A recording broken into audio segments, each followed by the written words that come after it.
The wind that prowled across the shattered battlements of Winterfell tasted of ashes and ancient grief. It raked Jon Snow's cheeks as he stood upon the broken rampart, where once the Stark banners had billowed red-eyed with the snarling wolf. Now the banners lay in silent tatters, washed black by frost and battle smoke. Dawn crept up the sky with the pallid caution of a wounded thing. Its light diffused through vapors that stank of pyres, yet the world refused sunrise, as though some cosmic hand still shaded the horizon in mourning for all that had bled beneath the moonlit snow. Jon's sword hand, wrapped about the hilt of Longclaw, trembled, less from exhaustion than from the memory of what horrors the night had birthed. Corpses lay strewn like winter leaves across the yard. Most were men he had known. Houseguard in battered plate, free folk in patchwork leathers, brown-skinned warriors from the summer isles, who had never before walked upon snow. Among them, here and there, sprawled pale giants in cold iron, their eyes opaque and glassy. Between dead men and dead monsters, there was scarcely any snow left unstained. He closed his eyes, hearing again the guttural clatter of wights as they scrambled over each other to reach the walls. Hearing again the shriek that tore his heart in two when the dragon Viserion, Daenerys' beautiful fallen child, spewed blue fire into the darkness. He felt ribs crack beneath the weight of memory. It would take more than a single dawn to unburden a soul that had watched the long night descend. Footsteps approached, quiet, hesitant, as though the intruder feared to break some fragile stillness. When Jon opened his eyes, he found Samwell Tarly at his side. Sam's cheeks were streaked with soot, his hair matted, his cloak half burnt away. Yet he stood tall in his own fearful way, hands clasped over the haft of a spear tip, scavenged in desperation. "They're counting the living," Sam murmured, voice raw from smoke. "It will not take them long." Jon nodded, unable to meet his friend's gaze. If there was any tally worth making, he thought, it was the count of those lost, and that reckoning would be carved across his heart till the end of his days. A silence passed, broken only by the distant crackle of funeral pyres being laid. Then Sam added, "He's out there. I can feel it. The Night King survived." Jon had known as much. In the chaos of the battle's final hour, he had glimpsed a solitary figure of ice watching from the tree line beyond Winterfell's ruined Godswood, watching as living and dead alike bled out across the courtyard, watching with the patience of death incarnate. Even the weightless snowflake seemed to shy away from him, leaving a void around his armored silhouette. "He will come," Jon whispered, and the words were not hope, but a grim invitation. "And this time we finish it." Oh. When the Night King came, he did not announce himself with drums or monstrous cries. Night simply thickened at the edges of Winterfell's clearing, seeping like ink across parchment. Flames on the pyres bowed low, their orange tongues shrinking in terror, and a hush fell as if even the wind dared not speak. Jon walked beyond the final ring of torches toward that encroaching gloom. Snow hissed beneath his boots, each crunch echoing like a solitary bell toll. Behind him, through the main gate's shattered timbers, he felt the eyes of the living. Arya's sharp and fearless, Sansa's wounded yet burning, Daenerys raging with mother fire. They remained where they must, for he had asked it of them. This would be settled blade to blade, or ice to steel, between champions. No arrow from a rampart, no dragon's flame channeled from above, could decide the dawn of men. It rested on him alone. The Night King stepped from the shadows without a sound. Frost trailed in spiderweb cracks beneath his tread. Each footprint crystallized the earth, leaving rings of white that pulsed and spread outward. Stark blue eyes regarded Jon with the detachment of a glacier contemplating a pebble. Armor wrought like frozen scales bound his lean frame. A breastplate carved of ice glass shimmered with the hue of starlight glimpsed through deepest winter. Jon raised Longclaw, Valyrian steel catching what little light persisted. The carved wolf's head on the pommel seemed almost alive, fangs bared, eyes keen, as if the sword itself understood the magnitude of the moment. No words were exchanged. There was nothing to say between death and the living. The Night King inclined his head, a motion that might have been mock invitation or acknowledgement of an equal. Then he came on, gliding forward with lethal grace. Jon met him halfway. Steel rang against ice as Longclaw slashed. Sparks spitting where enchanted metal kissed frozen flesh. The Night King's blade, long, thin, translucent like a shard of moonlight, rose to parry with impossible precision. Each clash birthed a shockwave of numbing cold, driving needles through Jon's arms. His breath plumed in erratic wisps. Frost bloomed upon his beard. But he fought on, weaving every lesson learned from Sir Roderick's drill ground, from wildling raids, from Hardhome and the Wall. A lesser opponent would have been driven back by the raw ferocity, the way Jon hammered blow upon blow, using fury as forge fire to melt the chill creeping into his bones. Yet where his strikes landed, the Night King's armor did not dent. It sang a note so clear, so bright, it felt like the echo of some ancient creation myth. The dead king answered with silence. He neither grunted nor hissed, yet his counters spoke eloquently. A swift riposte that skimmed Jon's shoulder guard, a backhand slash that carved a vapor trail inches from his throat, a sudden stomp that burst the ground in a ring of frost, sending Jon stumbling.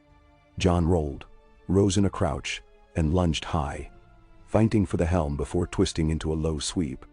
The move was born of desperation and ghost memory of small folk children practicing stick sword under Maester Luwin's window.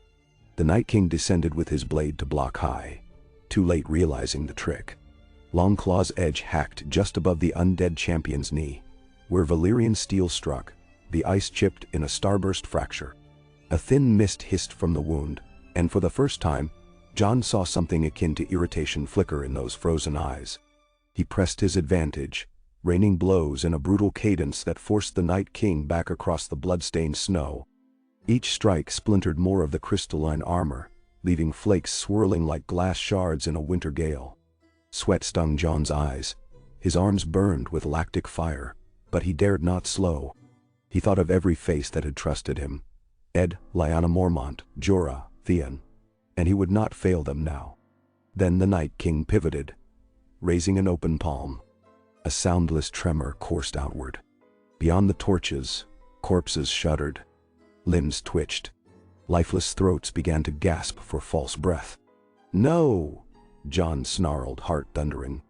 He charged inside the Night King's guard, shoulder first, slamming his full weight into the creature's chest. Ice crunched, both staggered. Jon slashed downward instinctively, aiming not for flesh but for the palm extended toward the fallen. Longclaw sheared through wrist joint with a shriek like riven stone. The severed hand hit the snow and shattered into a dozen shards. The corpses sprawled across the battlefield jerked once more, but collapsed again, still and quiet. The summoning was broken. For the first time, sound escaped the Night King's lips, a thin fissuring wail that cracked the air like splitting glaciers. His eyes flared cerulean. He lashed out with his remaining blade, fury ice-cold and merciless. Jon parried, though his arm nearly buckled from the raw strength behind the undead monarch's assault. Edge met edge, until sparks and snow and blood mingled in a maelstrom about them. At last, Jon felt his own wrists numb, fingers loosening against the hilt. He risked a glance behind. There, a dozen paces away, Ghost stood poised, crimson eyes locked on the duel. The dire wolf's white coat was smeared with gore from the night's slaughter. Ghost bared fangs. As Jon stumbled beneath a crushing overhead blow, the wolf leapt. 200 pounds of muscle and devotion slammed into the Night King's side. Jon heard bone, or ice, crack. The undead champion reeled, his sword arm arced wide, cutting only air. Ghost latched onto the Night King's shoulder, jaws grinding at thick armor. Frost spread up the wolf's muzzle, whitening whiskers that were already white, yet Ghost refused to let go, growling deep as thunder beneath the snows. Jon gathered the last of his strength. With a roar, he drove Longclaw point first through the Night King's exposed breastplate, burying the blade to the crossguard. The impact shuddered through his spine. For a heartbeat nothing happened. Then a fissure raced outward from the wound, spidering across every plate of ice armor. Light poured from the cracks, a blue so bright it hurt to witness. Ghost fell away as the Night King arched, mouth opening in silent scream. An explosion of frost coursed from within him, and the world howled. Jon flung himself over the direwolf as the blast shook the heavens, ripping snow from earth and tearing the torches from their iron sconces. Where the Night King had stood, only swirling flakes remained, twirling in the dawn like confetti at a wedding held for ghosts. Now, 3 days later, the skies broke open in earnest. True sunrise at last. Shafts of gold pierced the ragged curtain of cloud, and ignited every ice-rimmed stone of Winterfell. Men knelt in the courtyard, not in prayer but in raw disbelief that warmth and color still existed. Whites collapsed across the north as though some unseen puppeteer had at last cut their strings. In the ruins of White Harbor, fishermen wept at the sight of waves rolling free of frost once more. Beyond the wall, the last of the dead's armies toppled in mounds of brittle bone, and somewhere amidst untamed night forests, the children of the forest felt an old song stir again. Jon Snow scarcely slept in the revel that followed. Too many bodies yet demanded fire. Too many wounded cried for aid. He worked beside Gilly and Arya and the maesters, stoking coals, binding torn flesh, whispering comfort even where there was none. Whenever he paused, he found his thoughts drawn not to victory, but to the hush that had filled his bones the moment the Night King burst. A hush like the sigh of an ancient debt, at last paid. On the fourth dawn, Daenerys Stormborn requested counsel in the Great Hall, or what remained of it. The vaulted ceiling was gone, burned away by dragon fire, when undead giants clambered over its rafters, yet the stone hearth still stood. Jon entered beneath the open sky to find Daenerys seated at the high table, cloak of white fur draped across silver-gold hair. Beside her towered what was left of Drogon, wings mantled around charred scales and half-mended rents. One molten golden eye tracked Jon's approach. To either side gathered Sansa, Arya, Bran, Davos, Tyrion, and the surviving lords of North and Vale. They slid aside to let him stand at center. The hush in the hall was that of men waiting upon words that might shift the course of kingdoms. Daenerys rose. Her face bore fresh scars, lines etched by grief for Jorah and for the thousands gone. Yet the Dragon Queen's voice, when it came, was iron. The Night King is vanquished, she declared. The dead are gone, but the living must shape what world remains. A low murmur rippled among the lords. Daenerys continued, addressing all yet fixing eyes on Jon alone. Winterfell stands free. The North has endured horrors unmatched since the long night of legend. Yet while we bled here, Cersei Lannister seized the moment, solidifying power in the South. King's Landing names her sole queen of the 7 kingdoms. Menderwand. Sansa's voice cut icy sharp. Let the South keep their Lion Queen. The North is tired of bending the knee to those who do not bleed for us. Murmurs of assent among northern lords. Yet as tension knotted the air, Bran's calm gaze, ancient and unfathomable, rested on Jon. The crippled boy who once dreamed of flight now saw further than any living soul. Jon felt every eye turn his way. He had not asked for their gaze, but it hung upon him like a mantle of unresolved fate. He spoke softly. We fought the dead together. Free folk, Northmen, unsullied, Dothraki. We burned alike on those pyres. A single realm made that stand, not 7 fracturing kingdoms. Daenerys' jaw tightened. A realm must have a throne. Jon met her stare.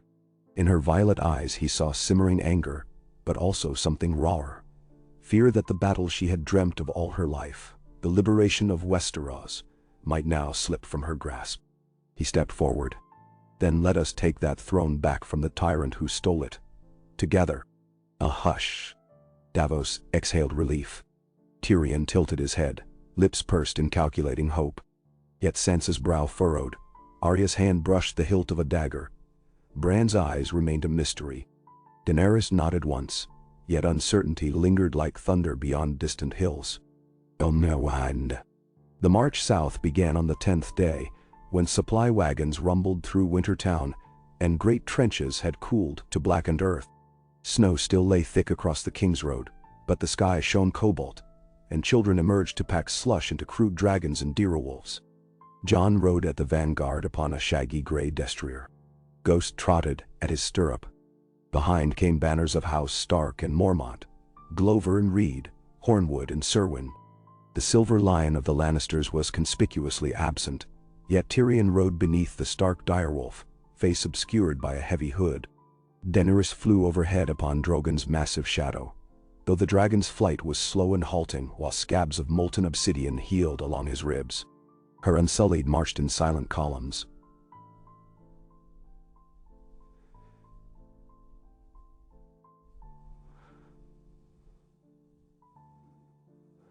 What remained of the Dothraki galloped loose about the column's flanks, braids bound tight in mourning for kin lost to night terrors. At Moat Cailin they parleyed with the Ironborn manning the ruined towers. Jon's mind could not help but recall Theon's final stand. How the broken prince charged into darkness to shield Bran. The Ironborn commanders knelt without protest, pledging longships to ferry the allied host down the Trident. Along the green banks of the Riverlands, small folk gathered on muddy roadsides to gape at dragons, breathing ember smoke into clear sky. No sooner did they see Daenerys' silver braids or Jon's direwolf banner than whispers spread that winter's saviors were come. Peasants left loaves and goats along the wayside, blessings scribbled on scraps of parchment. Sepps rang bells as processions filed by. All the while ravens took wing. Some bore Jon's seal, White Wolf's head stamped in black wax, offering peace to houses sworn to the crown if they laid down arms. Others carried Cersei's golden lion, promising titles and gold to any who turned traitor against the bastard wolf, unchained. One by one, keeps across the Trident weighed the letters like scales of salvation, uncertain which fate would weigh heavier. The dragon's fire or the queen's wrath? It was outside Harrenhal's burned Scorpion Towers that Jon learned of Euron Greyjoy's fleet anchoring at Blackwater Bay, and of Sellsword forces swelling behind the Red Keep's crimson walls. Tyrion delivered the news, his palm trembling around crumpled parchment. "Cersei has sold half the realm's grain to pay the Golden Company," he muttered. "A queen's love measured in coin and iron. If we siege before winter breaks for good, the city will starve in weeks." Jon pictured 1,000,000 small folk caught in that iron ring. He felt the old shame. Son of Ned Stark, raised to protect the weak, gnaw his heart. "We will not starve them," he vowed. "We will end this quickly."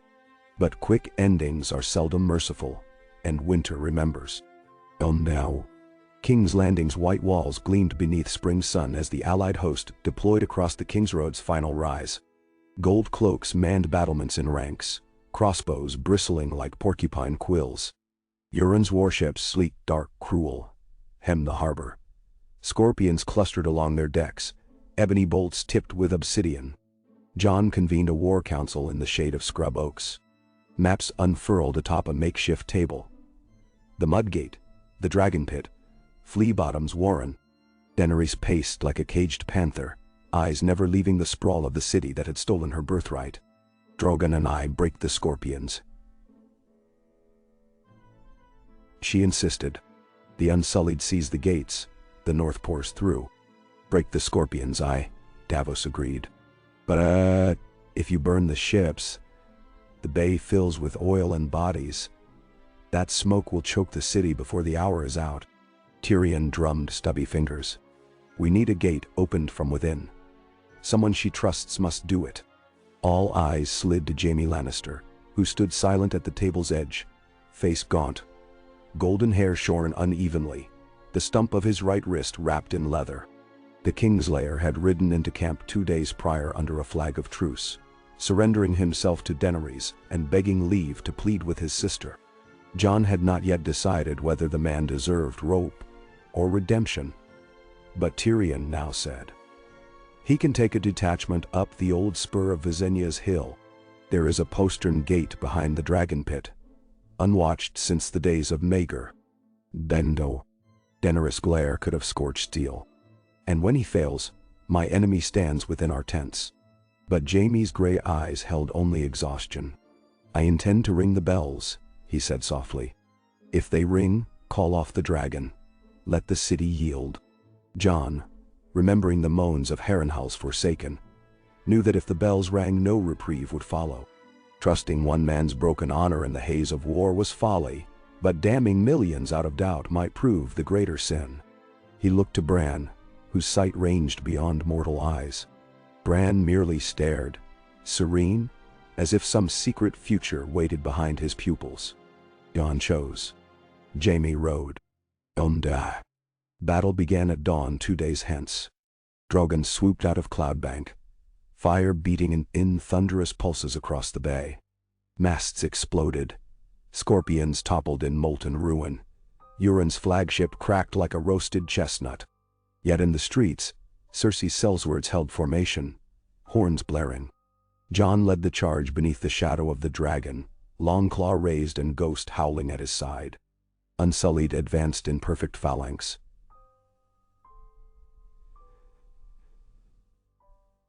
Shields overlapped, Northmen poured behind, chanting songs of the old gods. The Golden Company met them outside the walls. Elephants stamping, lances leveled in gleaming forest. Earth shook when the lines collided. Spears punched shields. Horses screamed. Pikemen were pulled down, trampled beneath boots and iron hooves. Jon carved a path, every kill a blur, blades singing the dirge of stark steel. Overhead bells lay silent. The Red Keep's high towers glimmered crimson in dawnlight. No white flag, no cry of mercy.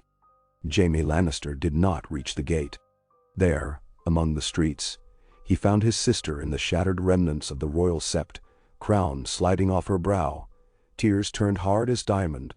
They died together beneath fallen stones as wildfire caches, stashed since Eris's wretched reign, burst in green inferno. Fleabottom erupted into pillars of viridian flame, the shockwave flinging bodies across rooftops. Jon felt it from the field, felt the breath of Old King's madness exhumed. Drogon circled, screeching, wings buffeted by the hot wind. Jon signaled Daenerys to withdraw, but her silhouette upon the dragon's neck stiffened like iron. Smoke curled about her braid. Below, sellswords still fought. Archers loosed at the Northmen from half-shattered battlements. The Queen's eyes, it seemed, saw only ruin, and the ruin demanded answer. Flame poured from Drogon's jaws in a torrent that split the sky.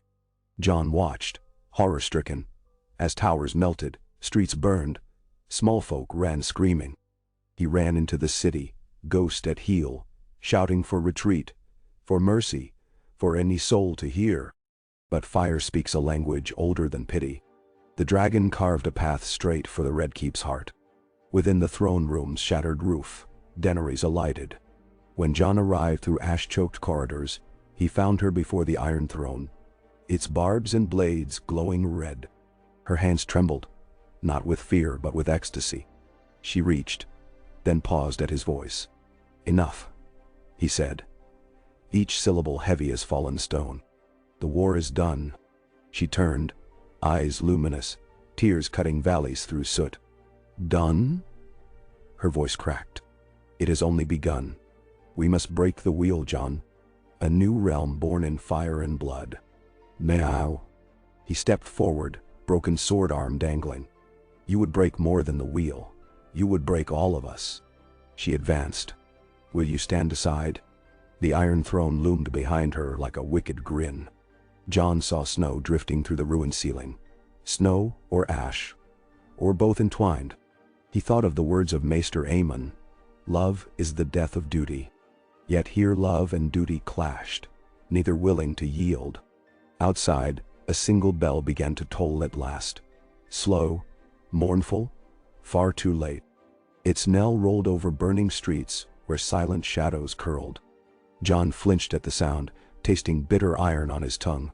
Daenerys flinched too, yet her gaze hardened. "They will never love me. They will fear me." Jon braced, heart rent in two. "I know," his voice nearly failed him. "But I love you, and I will not let you destroy what we bled to save." Her hand touched his cheek, a gesture tender and terrible. "Then you will take the throne with me, together, wolf and dragon." Jon's tears blurred the throne's jagged silhouette behind her. He kissed her, a final breath of two souls entwined since fire met ice at the world's edge. When their lips parted, His dagger lay between them, point beneath her ribs. Valyrian steel entered softly, as though the blade itself mourned. Shock widened her violet eyes. She tried to speak. Only blood answered. Jon held her as she sank, whispering forgiveness neither could grant. Her last exhale steamed in the cold draught swirling through the broken hall. Drogon's scream shook every stone in King's Landing. The dragon burst through shattered archways, wings spreading like night reborn. Jon awaited fire, and perhaps welcomed it. But Drogon gathered Daenerys' body tenderly in ebony claws, glared at the Iron Throne with molten hatred, and released a torrent of flame so bright it was near white. The throne sagged, melted, dripped into liquid iron that hissed upon cracked marble. Then Drogon leapt skyward, carrying his mother beyond the clouds. Oh! They crowned Jon Snow one fortnight later upon the charred remnants of the Red Keep's courtyard. No Iron Throne remained.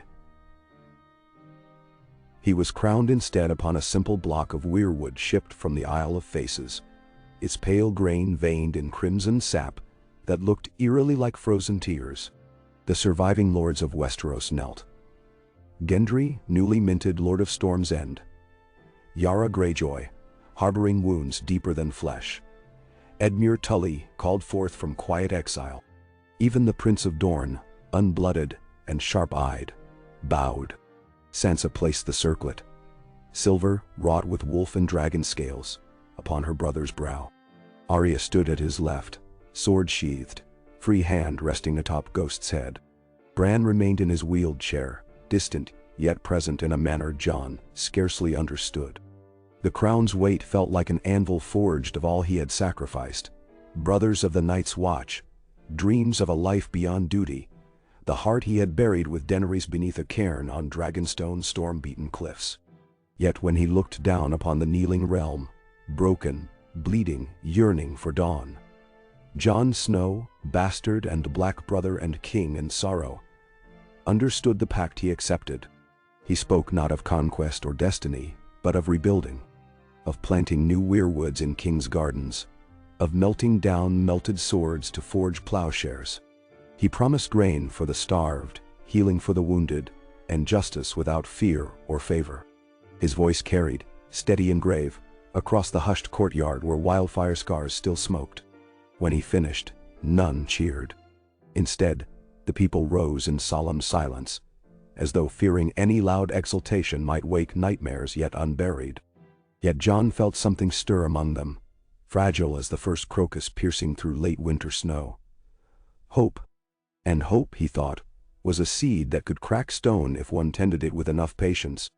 That night, he walked alone along the ramparts, where the Iron Throne spires once stabbed the sky. The moon hung high, full, and glimmering. Ghost padded near, sniffing the warm breeze wafting from Blackwater Bay. Somewhere far to the north, winds whispered against newly silent fields of ice. The realm breathed. Jon Snow, first of his name, slayer of the Night King, claimed not the title of conqueror nor dragonlord. He claimed a colder, truer mantle, the watch that never ends. For the dead had taught him this: kingdoms are kindled not in the blaze of victory, but in the long, stubborn embers of compassion that follow. And so he stood, scars aching under moonlight, to guard those embers till the sun rose anew. The night was long, but dawn, at last, had promised to return. PGSQL. The palace stank of burnt velvet and wet ashes. No matter how many perfumed braziers Jon ordered lit along the pillared corridors, acrid smoke still seeped from cracks in the stone where wildfire had simmered. The scent clung to woolen hair, reminding every courtier who stepped through the Red Keep's scorched archways that King's Landing had very nearly died with its queen. Jon found little peace within those walls. His days began before sunrise, seated at the high council table Daenerys once favored, now stripped of silks, its charred edge planed smooth by carpenters, listening while Tyrion read scroll after scroll of petition.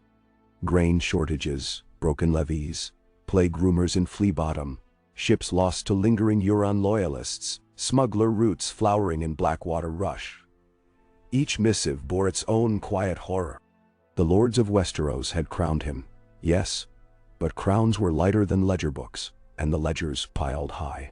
Sansa sat at his right, her quill scratching swift notes in a Taroshi ledger she had seized from Baelish's old strongbox. She wore stark gray, trimmed with muted crimson, the color of dried blood rather than wine, and her hair pinned in an austere coil. She spoke seldom in the larger meetings, but every evening pressed him for detail, challenging each decree until she was satisfied no small folk would suffer an unseen injury. When others doubted her, she reminded them she had survived both Cersei and Ramsay. None argued twice. Across from Sansa lounged Yara Greyjoy, her booted feet on the table edge, blades hung loose at hip like twin seagulls waiting to dive. She claimed the seas were half theirs now, the Ironborn and the Crown, and offered to crush the remnants of Euron's crews if Jon ceded her trading rights from Lannisport to Old Town. Gendry protested. The Stormlands needed coin from those same routes to rebuild garrisons. Yara laughed and called coin a landlubber's bauble. Jon mediated, promising coastal repairs at Pike in exchange for joint patrols. Yara wanted gold. Gendry wanted ships. By the end, both had traded grievances for grudging respect, if not friendship. Bran remained in his wheeled chair at table's end, seldom speaking yet somehow always heard. One afternoon, while ravens croaked upon the shattered window ledge above, Bran quietly predicted the approaching cholera season. He advised draining the rat-infested canals near the dragon pit. Tyrion scoffed at the cost of dredging, until Bran fixed him with milky gaze, and murmured that a single summer of plague would cost more coffers than 10 dredgers. The work began that very hour. Arya drifted through meetings like a restless ghost, seldom sitting, always listening. She wore a new cloak of black fox fur that whispered when she moved. Rumors claimed she spent nights scouring cellars in the city, hunting surviving Lannister holdouts and would-be usurpers. Tyrion once asked her, half jesting, if she believed the list that had once fueled her vengeance still mattered. Arya only smiled and said a list ends when the world no longer needs it. Tyrion felt no warmer for the answer. Yet even that relentless routine could not fill the gaps in Jon's hours. When dusk stole color from the city and council lamps guttered low, he wandered the silent halls alone. His steps often carried him to the shattered throne room, where twisted puddles of iron still marked Drogon's fury. Moonlight slanted through ragged vaulting, silver on bronze. He would stand there long minutes, breath clouding in the chill falling each night, and remember Daenerys, remember the way her eyes glowed with impossible hope while the world burned around her. He wondered if he had betrayed that hope or fulfilled it. The answer shifted each dawn with the tides of guilt. On the 40th sunrise of his reign, the ravens returned bearing grim tidings.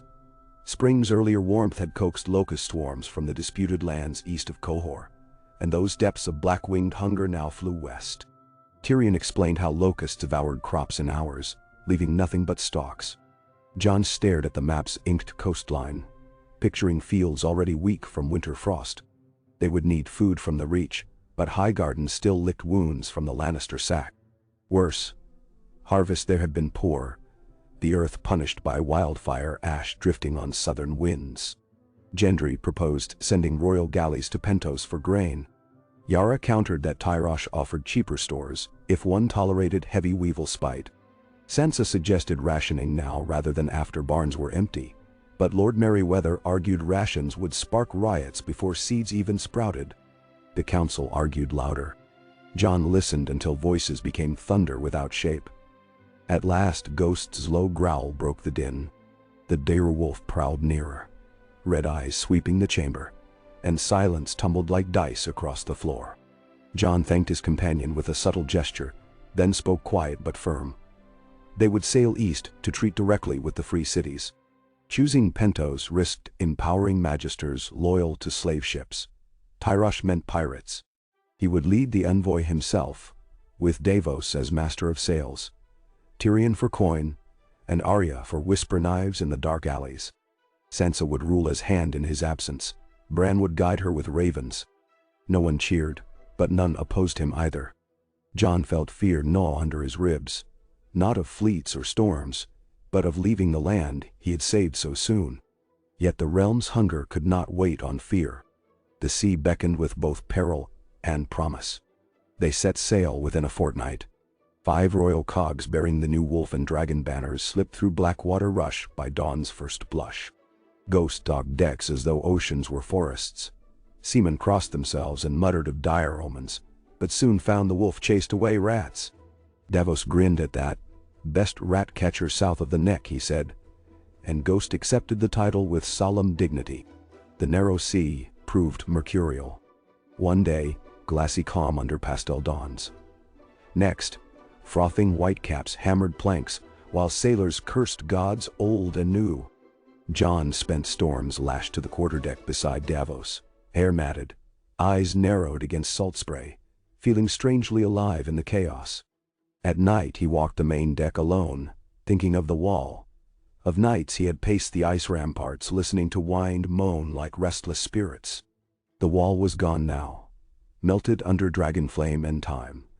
But the sea's vastness felt akin to that endless white drop, a reminder the world will forever hold edges beyond a king's reach. On the 18th night, while stars glittered like spilled diamonds, Drogon came. A shadow the size of a hill swept over the masthead, wing beats drumming slow as war drums. The beast circled once, then settled on the leeward bow of Jon's flagship, claws biting into oak. Deck boards groaned but did not crack. Sailors froze. Speechless, Drogon's eyes glimmered molten gold as he lowered his massive head to Jon's level. In one claw he cradled something, an obsidian urn sealed by turquoise wax, its surface etched with runes unfamiliar. Jon stepped forward, though Davos hissed warning. The urn beat with faint heat. Drogon's pupil narrowed, reflecting Jon's silhouette.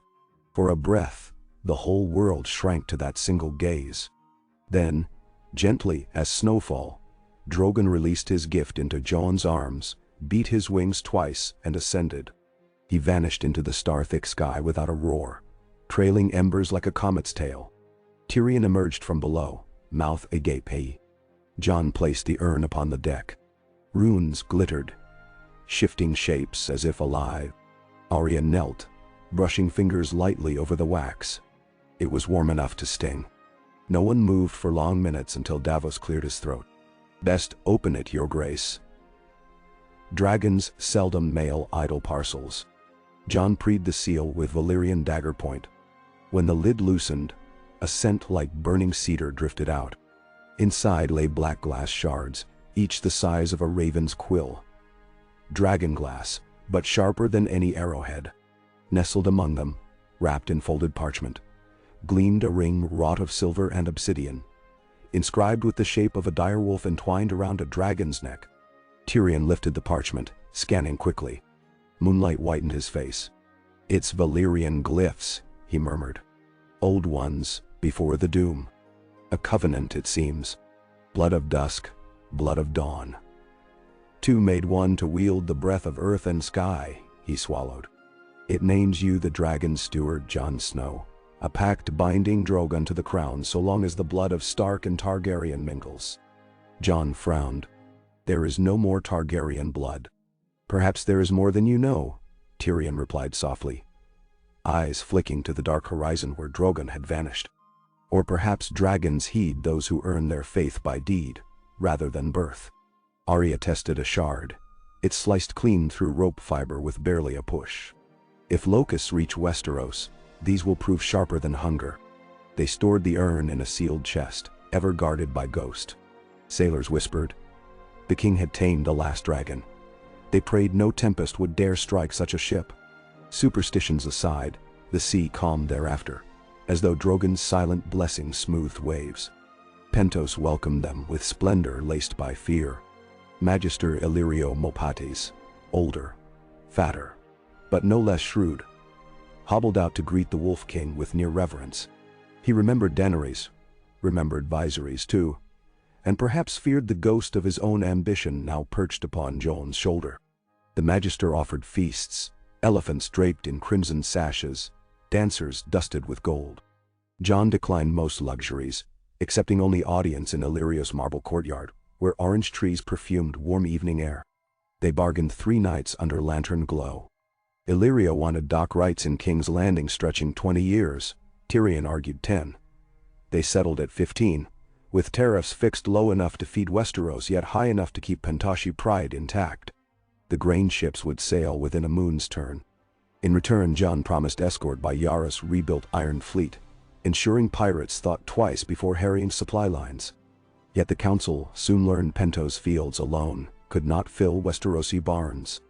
They needed Meereen's overflowing granaries, Volantis's rice, perhaps even saffron rice from Korth, if voyages dared the Jade Sea storms. Davos proposed forging a trade league of free cities under Westerosi charter. Grain, silks, spices flowing west. Timber, wool, iron moving east.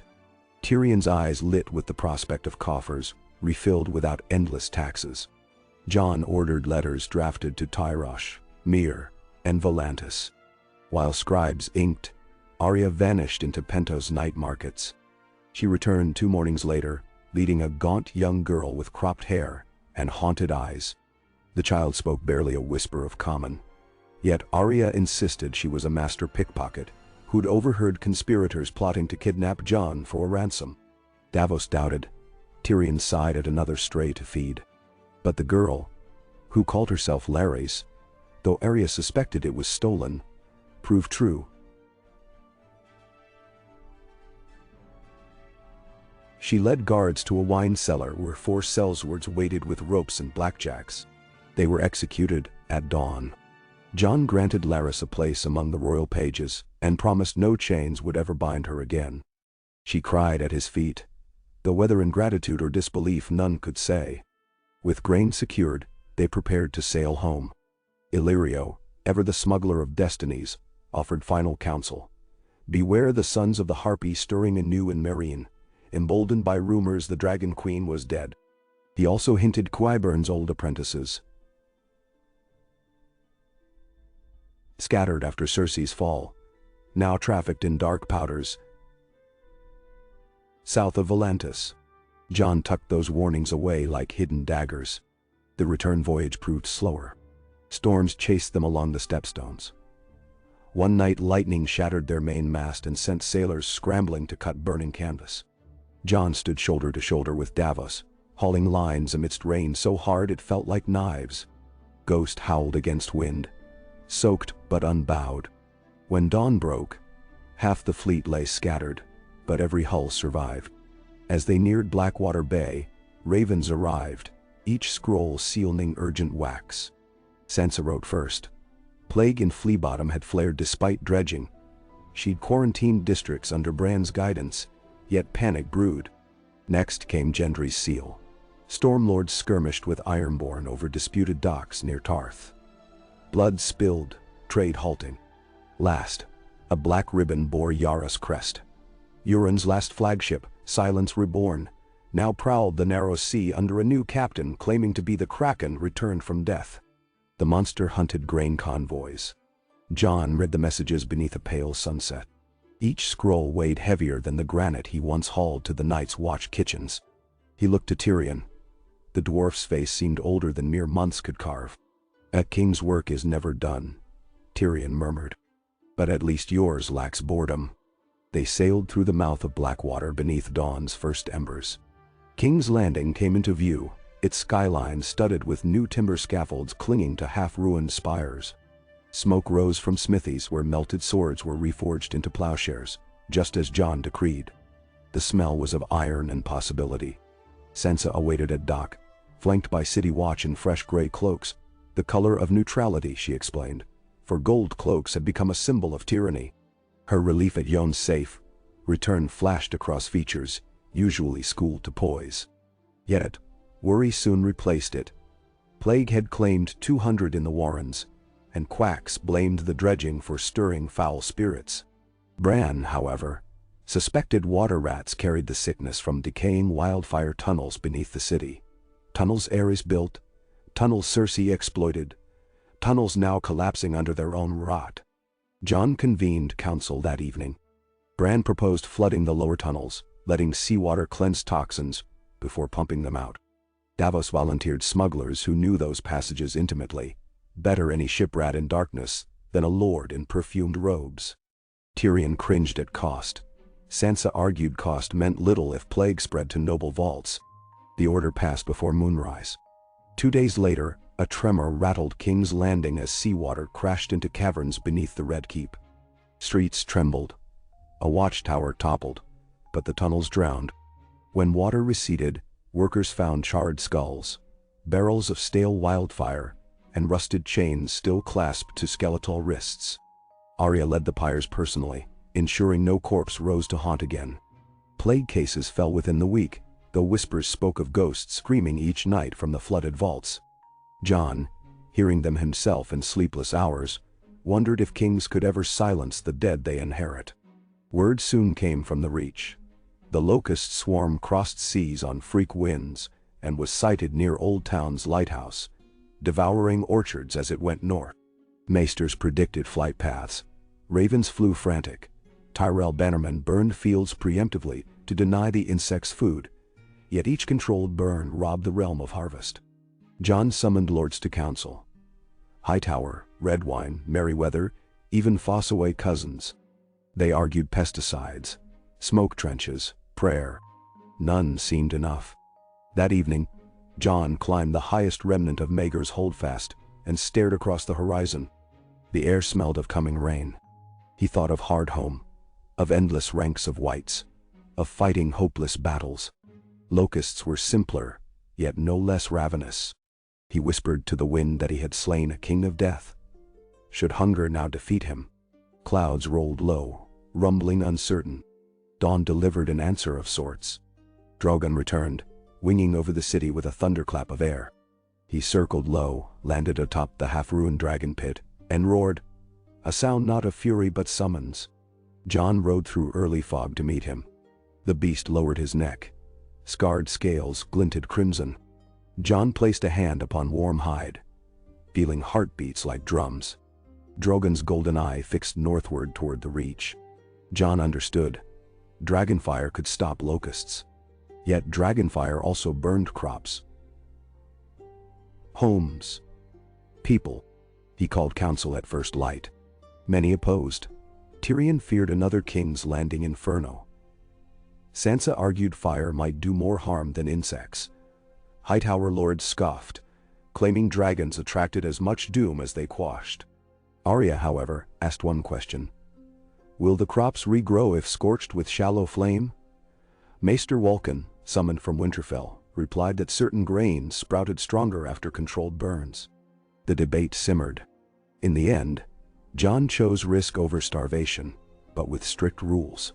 Drogon would scour only swarm fronts in open plains, guided by riders on fleet horses, signaling with mirrored shields to mark paths clear of villages. Drogon obeyed with eerie precision.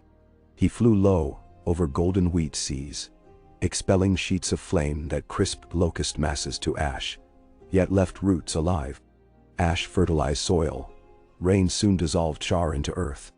Peasants watched in terror that turned to awe when they realized their barns did not burn. Songs sprouted as swift as wheat. The Wolf King and his Sky Shadow, saviors of harvest. Even Old Town's archmaesters, ever cynical, penned treatises on draconic ablation of locust scourges. Yet word of dragonfire revived old fears in Essos. In Qohor, priests of the Black Goat preached that Valyria's doom would fall on any city daring commerce with the Wolf Dragon King. In Volantis, the tigers beat war drums, demanding fleets to seize western ports before dragons grew too many. Spies carried these tales to King's Landing. Tyrion sighed. Davos cursed under breath. Sansa sharpened quills for new alliances. Jon felt the spiral tightening. Save one kingdom, alarm the next. Feed one city, threaten another. The wheel Daenerys sought to break still turned, only slower. Winterfell sent ravens of its own. Spring floods threatened holdfasts near the White Knife. Barrowton requested stone masons to raise new levees. Jon dispatched resources northward, mindful always that the North judged him first as brother before king. He wrote personal letters, each apology for his long absence, each promise of return when the realm allowed. Sansa read them, correcting grammar with faint smiles. She said the North would remember his heart, not his syntax. Months rolled like grinding millstones. Summer unveiled itself shyly. First crocuses around the ruins of Baelor's sept, then lilacs climbing cracked walls. The air warmed, plague dwindled, trade resumed. Grain from pentos filled storehouses, reach harvest ripened. Yet peace never lingers where power ferment. In early Florial, Davos intercepted a cipher from the shadow city of Ashai. The warlocks of Korth had hired Braavosi killers to steal the dragonglass hoard from the royal fleet. The shards Drogon gifted were rumored to carve both men and spirits. Some claimed they could pierce Shadowbinder's spells. Jon secured the vault beneath the Red Keep, with ironwood doors bound by stormglass. Posted guards who had once served Stannis, men who feared dishonor more than death. But with each threat parried, another blade glinted unseen. One night, Arya returned bloodied, cloak torn. She pushed into the council chamber dragging a masked intruder whose throat bled from shallow cuts yet still breathed. She'd caught the assassin beneath the cobbles near the old black cells. He carried vials of manticore venom meant for Sansa's ink jars. Tyrion paled. Bran spoke quietly.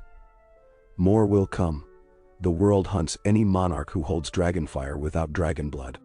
Jon tightened guard rotations, yet new steel walls never kept out whispers. It was during these sleepless weeks that Gilly arrived at court. She bore news from the wall's ruins. Wildlings resettled amidst thawing tundra had found odd tracks. Hoofprints fused with claw, as though goats walked on wolf feet. Giant weirwood fragments, carved with spiral marks, littered melting ice caves. Sam, now Archmaester in training at Old Town, theorized half-buried others' relics had surfaced. Jon's blood chilled. He had slain their king, yes, but what of the magics that birthed him? Did they seep unseen, waiting hosts anew? He summoned Sam to King's Landing, ordering research into ancient First Men wards. Bran promised guidance through green dreams. Tyrion grumbled at the coin such expeditions drained. Jon approved everyone. He remembered the dead's blue eyes gazing over Winterfell's walls. He refused such gaze upon his children's children. Children? The thought pierced him. He had none. The realm whispered of heirs. Lords eyed alliances. Gendry suggested marriage to a reach maiden to cement harvest flows. Yara joked of salt wives. Jon deflected, claiming time was not ripe. In truth, shrouds still shadowed his heart. Yet late one dusk in the Godswood transplanted to the keep's highest terrace, he found Arya staring at heart-tree saplings. She spoke of freedom beyond maps, of ships sailing west where sun died. She feared for him tethered to a throne of duty. Jon answered in broken whispers that some hearts choose tether as willingly as others choose wind. She squeezed his hand. No more words proved needed. On the first true summer's eve, bells rang. Not in alarm, but celebration. Old Town Raven declared locust swarms broken.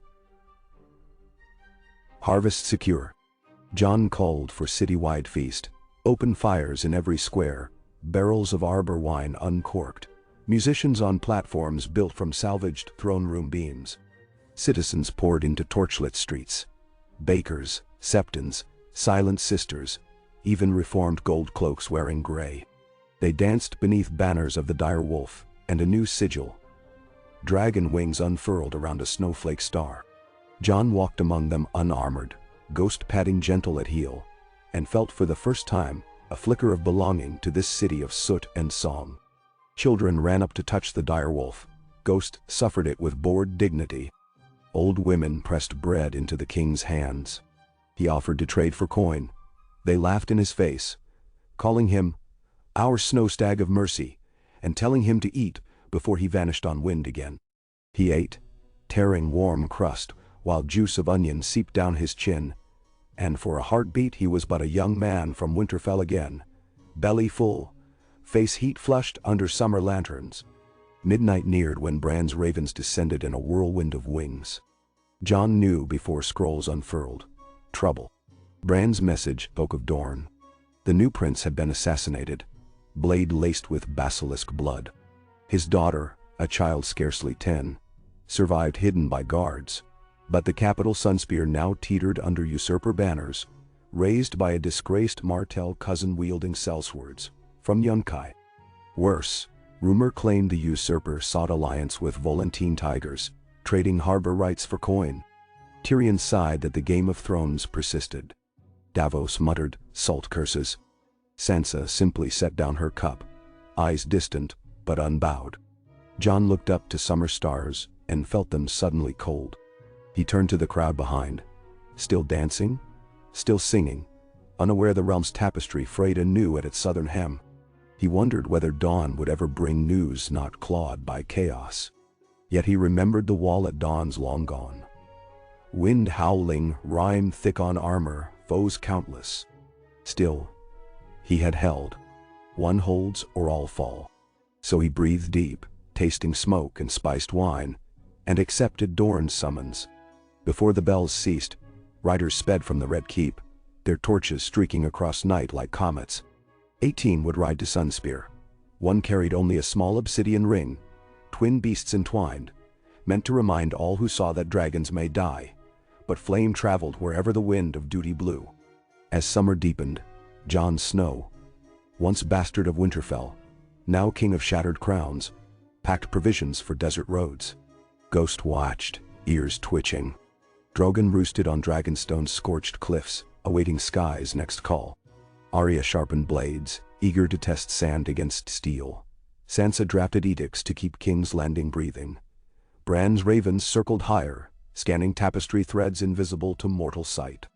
The wheel still turned, yes, but its rattles had softened.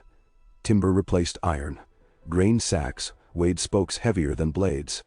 With each creak, Jon's realm edged nearer a balance between fear and hope. And so he set forth again. Through palace gates flanked by rebuilt lion statues now recast as direwolves. Toward dunes where sand whispered of vengeance and old secrets. He rode with neither crown nor banner, only longclaw strapped across spine, and a pouch of dragonglass shards at his belt. Each hoofbeat echoed a promise. That no desert shadow, no city of masks, no whispering ghost of dead tyrants would claim the peace so dearly won. He had slain the Night King, burned a throne, stilled a swarm. He would weather whatever storm the horizon brewed next. For in the long vigil of kingship, there is no final dawn. Only the stubborn guarding of embers until one day, perhaps generations hence, children will look upon a sky untroubled by ash and call it simply morning. Scuel. The caravan that bore Jon Snow southward traced a silver ribbon through the Dornish marches, its dust clouds shimmering beneath a summer sun as merciless as any spear. 40 riders formed the vanguard, gray-cloaked northern outriders leading mounts ill-accustomed to desert heat, yet determined to keep pace.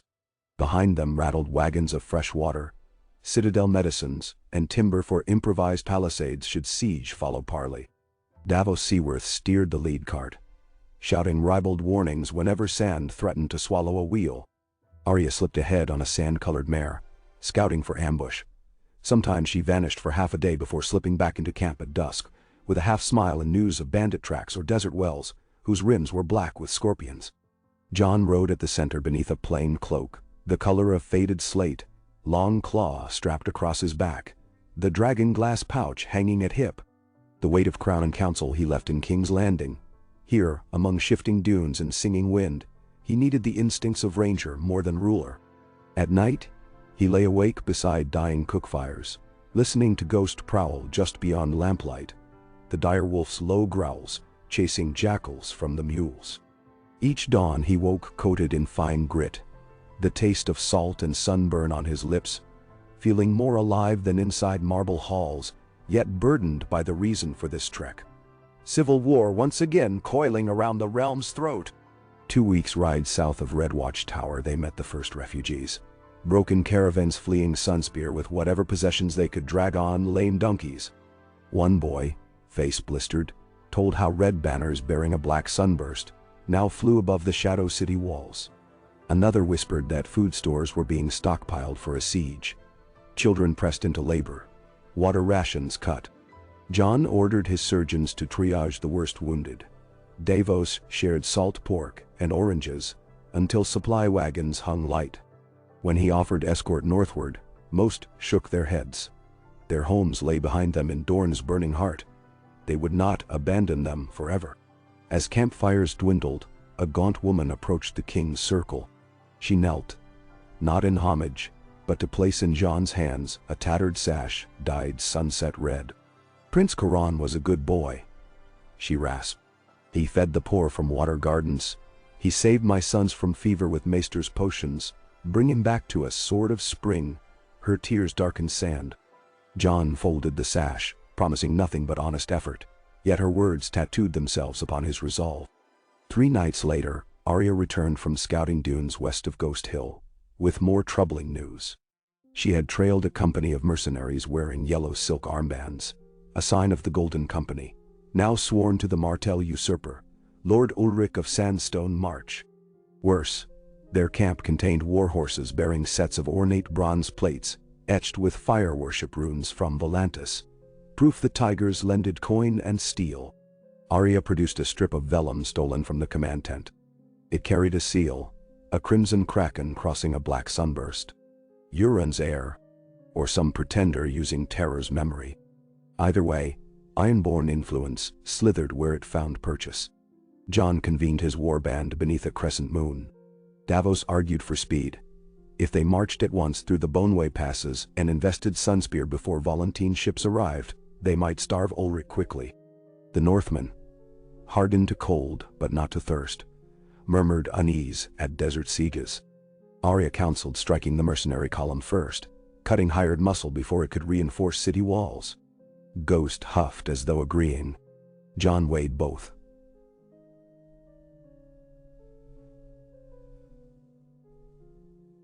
Speed risked being flanked from rear. Delay risked Ulrich fortifying. He decided on a hammer and anvil.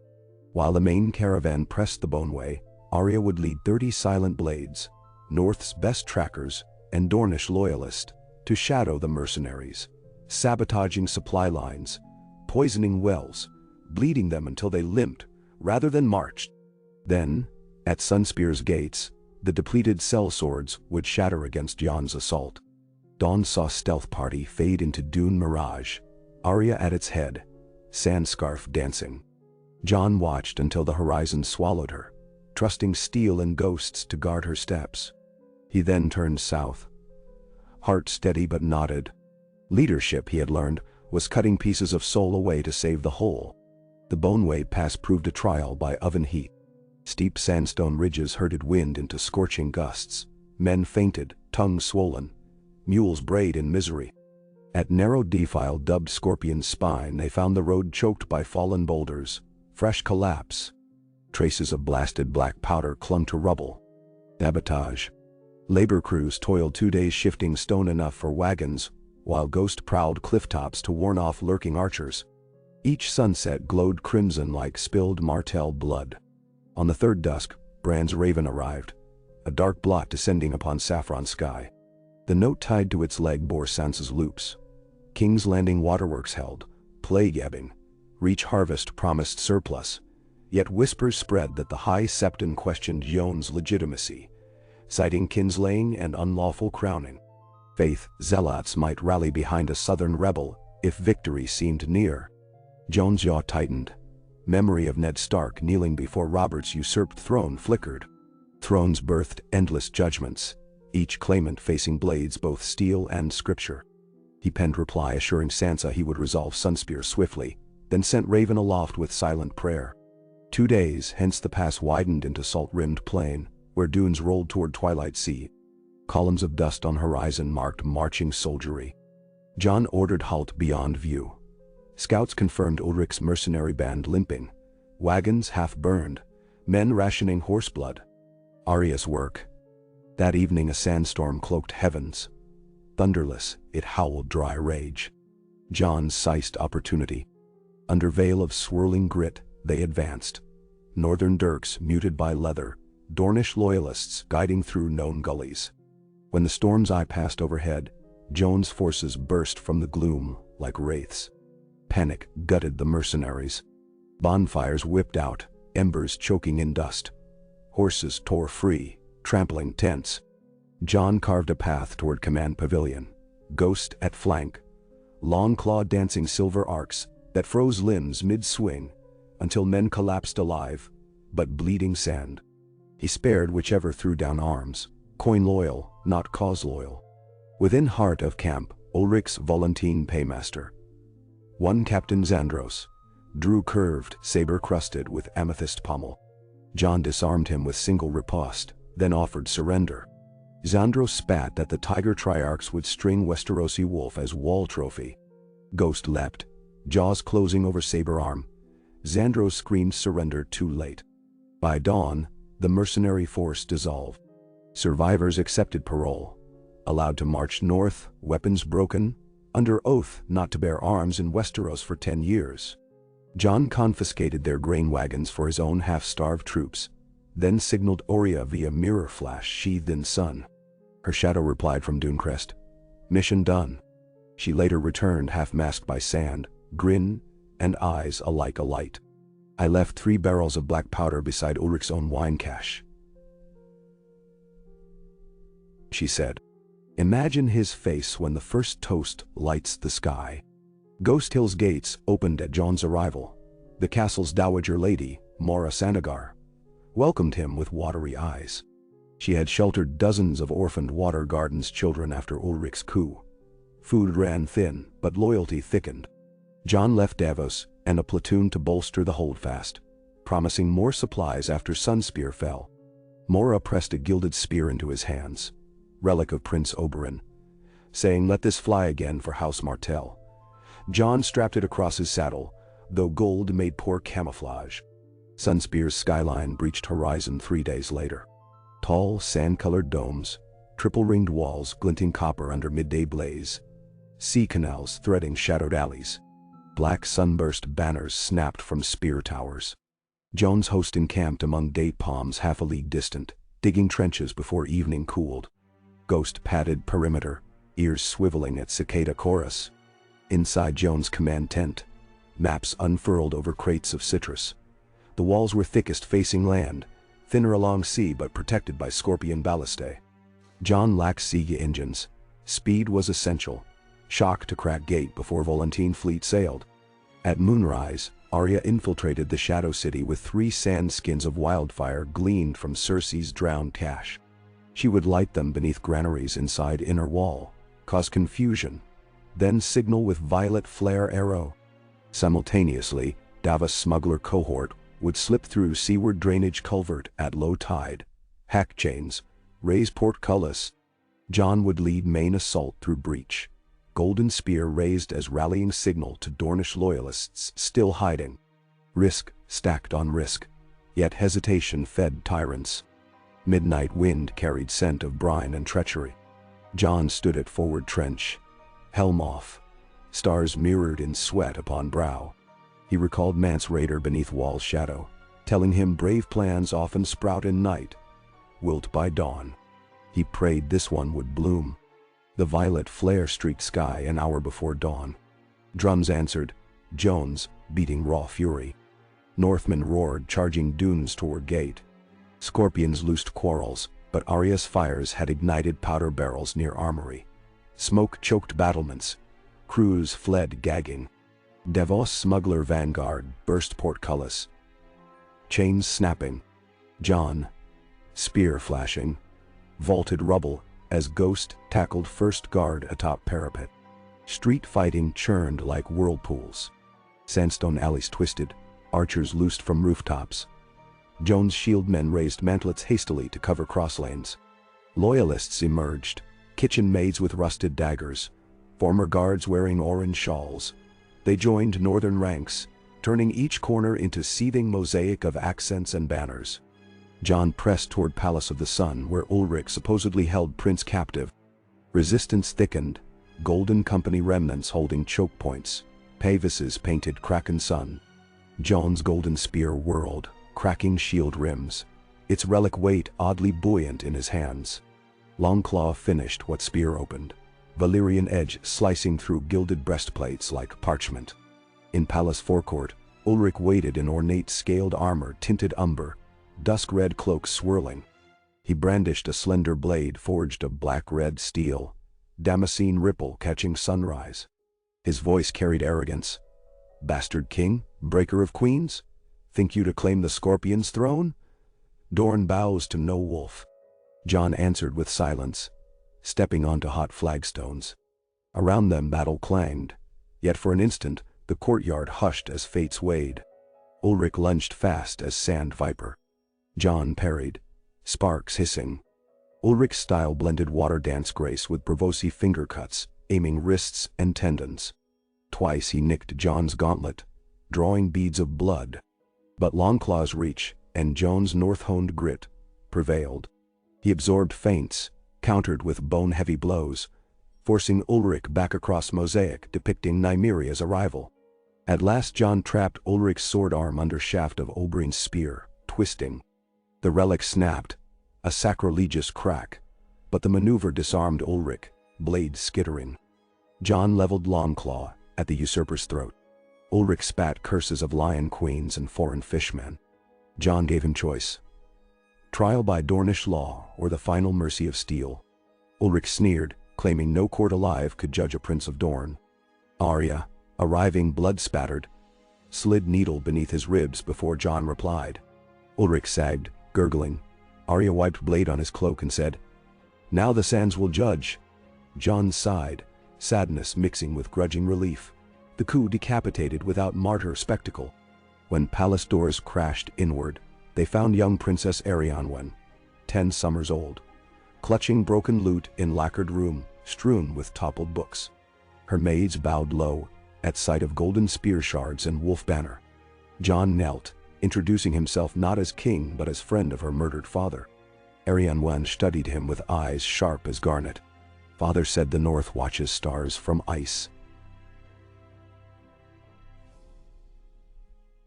she whispered. "Will you watch my stars until I grow tall enough?" Jon promised the north would share her sky. By sunset Sunspear's walls bore new colors, martel orange bleeding into stark gray, stitched hastily by seamstresses who wept with relief. Davos organized grain distribution. Dornish water engineers reopened garden cisterns.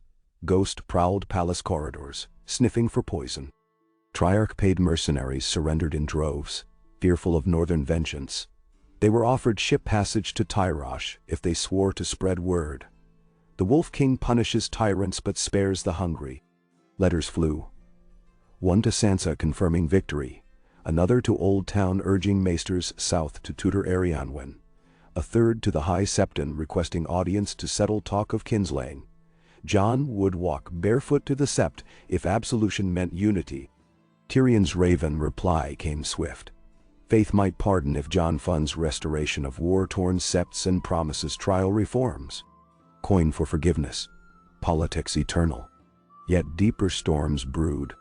That night, Arya uncovered documents in Ulrich's treasury, sealed correspondences bearing obsidian squid sigil. They spoke of a pact named the Midnight Tide. Ironborn longships in hiding along stepstones, waiting to seize reach grain convoys, while Volantine war galleys blockade Gulltown. Coordinated strike aimed to starve Westeros into kneeling before new Kraken Sun dynasty. Jon gathered captains in Torchlit Hall. Maps of coast spread anew. Davos cursed old gods anew. Ghosts snarled low like thunder. Jon's voice cut through chatter. "We break the tide before it rises." Plans unfurled overnight. Yara's fleet, already patrolling Narrow Sea, would rendezvous off Cape Wrath. Jon would ride north, rally Riverland's levies, then sail from Sharp Point aboard the Knight's Herald, flagship swift enough to outrace Kraken's sails. Meanwhile, Sansa would secure faith neutrality by hosting Septon envoys at Winterfell, a symbolic gesture bridging north-south. Bran reported via Raven that strange silhouettes circled Skagos coast, perhaps exile Ironborn forging alliance with eastern wizard cults. Mysteries stacked like dunes. Before departing Sunspear, Jon presided over coronation of Princess Arianwen. In courtyard fragrant with jasmine, he placed upon her brow a circlet, hammered from shards of Oberyn's spear, and links of shattered golden one he bore. North and Dorne fused, past and present welded by fire. The child spoke vow to guard all peoples, be they sand or snow. Her voice trembled but eyes blazed. Cheers rose, echoing off domes. Jon glimpsed hope untarnished by ambition, and it steadied him. He left at dawn, ghost loping ahead, Dornish wind tugging cloak. Every mile north felt heavier. Burden of realms, fragile veins pulsing beneath his boots. At Salt Shore, he met ravaged fishing villages, nets hanging empty, rumors of sea whites dragging sailors below. Jon ordered investigation but pressed on, aware each delay fed the midnight tide. Nights on road he dreamt of blue eyes beneath surf, dead kings walking drowned halls. He would wake sweating, hand gripping dragonglass pouch. Crossing red mountains into stormlands, summer storms pummeled rider and mount alike. Gendry met him near Rainhouse. Face flushed from hammering new swords. The bastard-turned lord pledged 300 storm knights and fresh-forged ballistae for upcoming naval clash. They marched to Sharp Point where Yara's black sail mastheads shimmered. Reunion of wolf and kraken began with wary nod, respect tempered by memory of Theon's sins and redemption. Yara shoved Jon's shoulder, grinning. "Let's drown some traitors, trust enough." While crews loaded water casks, Bran's raven again descended. Scroll bore dire prophecy. An eclipse within fortnight would darken sea of dusk. During Shadow Sky, the midnight tide intended sacrifice of prisoner priests to summon storm goddess of Roin myths, unravel winds, and wreck allied fleets. Tyrion annotated scroll margins. Why must conspirators include cultish pageantry? But the threat's serious. Unnatural maelstrom could strip sails, drown crops along coasts. They needed countermeasure. Jon recalled the obsidian urn from Drogon, its dragonglass shards humming faint heat. Maester Walken theorized dragonglass, forged in volcanic heart, held resonance that disrupted shadow magic. If scattered in Storm's Eye, shards might fracture rituals weave. But casting shards mid-maelstrom required dragon wings. Drogon nested on dragonstone cliffs. Would he heed summons? Jon carved rune of wolf and dragon into driftwood plank, bound it with leather thong, and set it ablaze on shoreline. Smoke coiled skyward. Embers tasted of salt and promise. He whispered to wind of shared battles, of skyfire warding grain fields, of ashes that still cooled in Queen's Landing. Hours passed, gulls cried, sailors shook heads. At dusk horizon ruptured with dark shape. Streaking crimson sunset. Drogon answered once more. He landed upon basalt promontory, tail curling like living siege tower.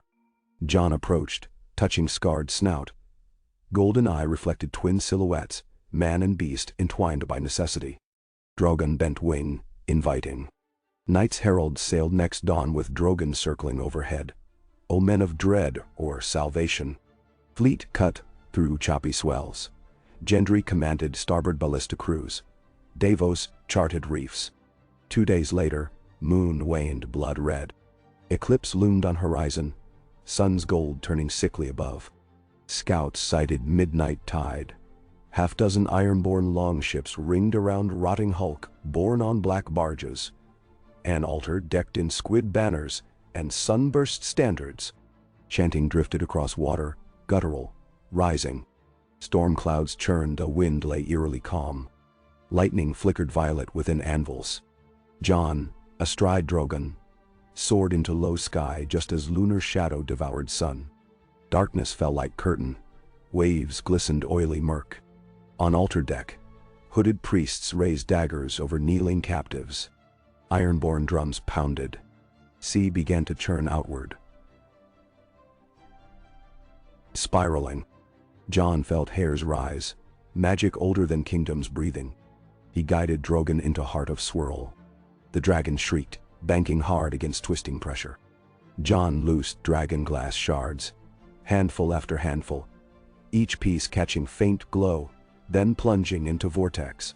As shards met water, ripples of pale light blossomed, spirals intersecting.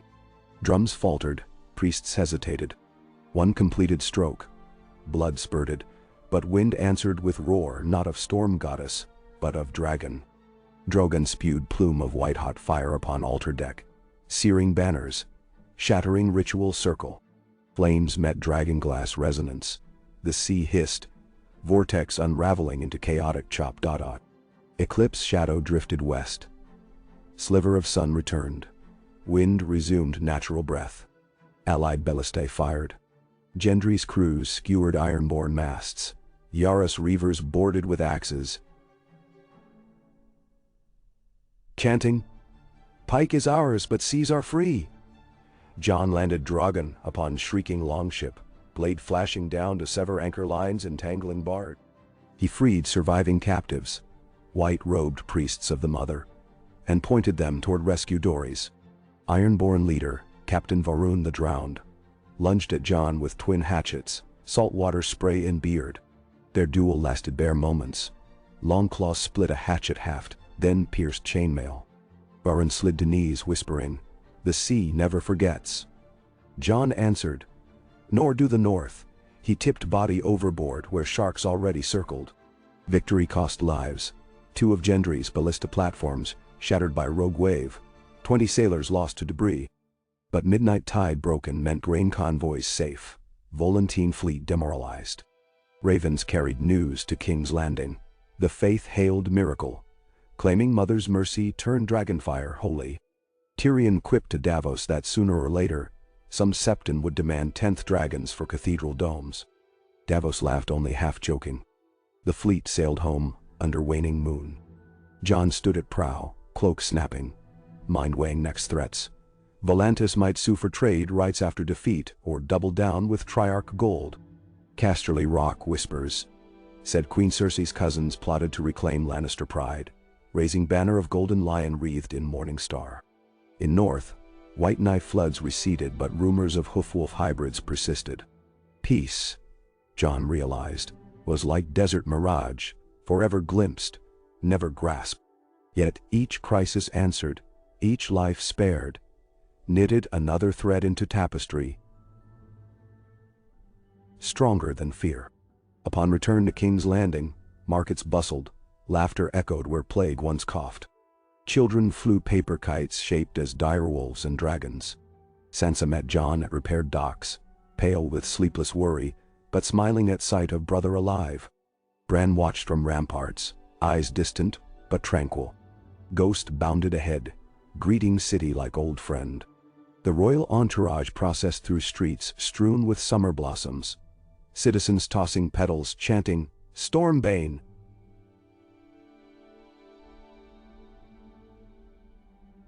Swanbreaker. Tidy Ender Yon's cheeks reddened. Titles felt heavy as iron, yet hope radiated like dawn across faces lining alleys. High Septon awaited within Sept of the Seven, now.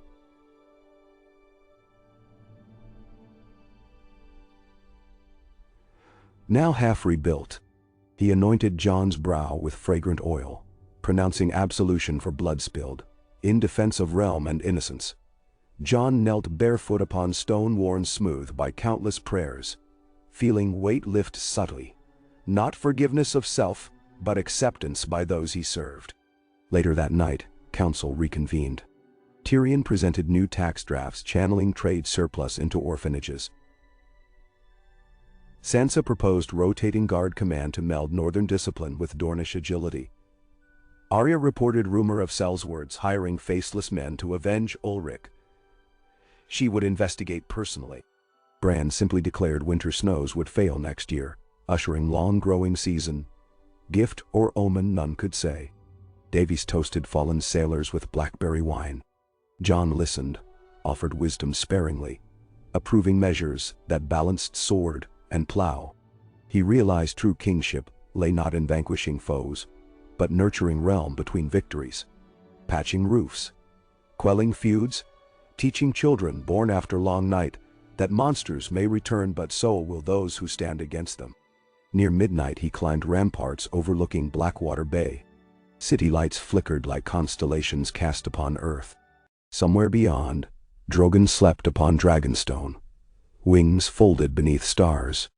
Jon traced horizon where sky touched sea, remembering bone-cold nights on wall, when he believed world ended at that ice edge. Now edges multiplied, desert dunes, open waters, unseen shadows of magic. Yet with each boundary crossed he found people worth protecting. Sam penning treatises, Arya chasing justice, a child princess studying history so she might not repeat it. Ghost pressed flank against his thigh, warm and solid. Jon scratched behind an ear, whispering, "Still a long watch, old friend." The wolf chuffed, a sound equal parts agreement and comfort. In distance, towers rebuilt from ruins caught moonlight, their stones pale against velvet sky, testament to resilience. Perhaps one day grandchildren of small folk would climb those towers and see only stories of darkness, not darkness itself. If so, the embers Jon guarded would have kindled true dawn. He turned from parapet as bells tolled midnight, echoing over roofs and river. Their peal no longer mourned fallen queens or rang alarms of war. Tonight, they sang simple acknowledgement, a new hour, another chance. Jon Snow, king unwilling yet steadfast, descended steps to rejoin council still working by candle. Tomorrow would demand more answers, as tomorrows always did. But tonight he carried into the hall a quiet certainty. Flame of purpose banked, steady, as enduring as the direwolf's howl under summer stars. Ah, hey, ah, me. SQL. The dawn that followed Jon's return to King's Landing rose swollen and vermilion, staining the panes of the Tower of the Hand like blood through gauze. Sleep had eluded him. Council matters had stretched deep into the candle dark, and afterward he had paced the ramparts until ghost gray light insinuated itself along the crenellations. He was still there when the first ravens of the day arrived, beating the chill air with frantic wings. One carried Old Town's seal, another bore the stag and sun sigil of House Karen. A third he did not recognize at all, an ivory lily stitched around a broken crown. That one concerned him most. He found Tyrion in the solar, already cloaked in parchment dust.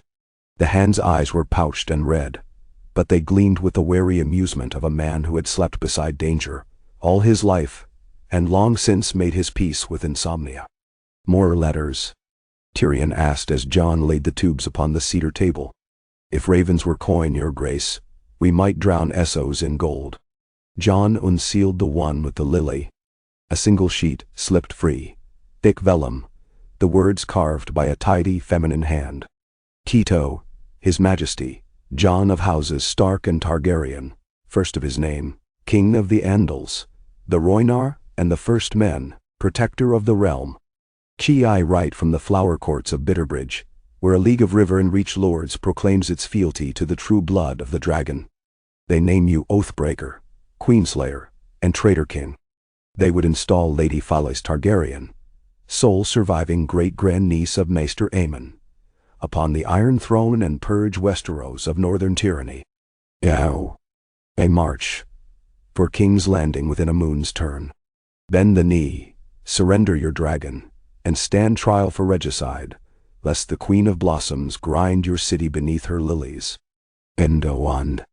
The letter ended without signature, only a wax print of a lily blooming around a tarnished crown. Tyrion read it twice, then whistled low. Phyllis Targaryen. A summer sparrow, with a drop of dragon, somewhere way back. The lords of the honey wine must be desperate. Now. Desperation breeds war, Jon said. He folded the letter carefully, as if the creases themselves might reopen veins of old Valyria. This makes 3 pretenders in as many seasons.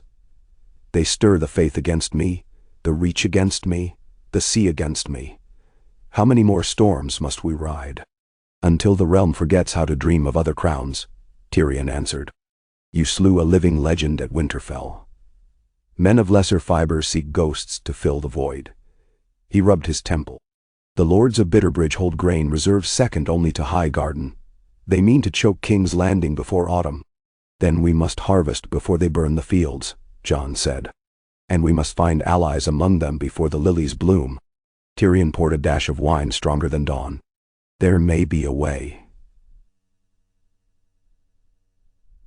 Something I dreaded ever suggesting. Marriage.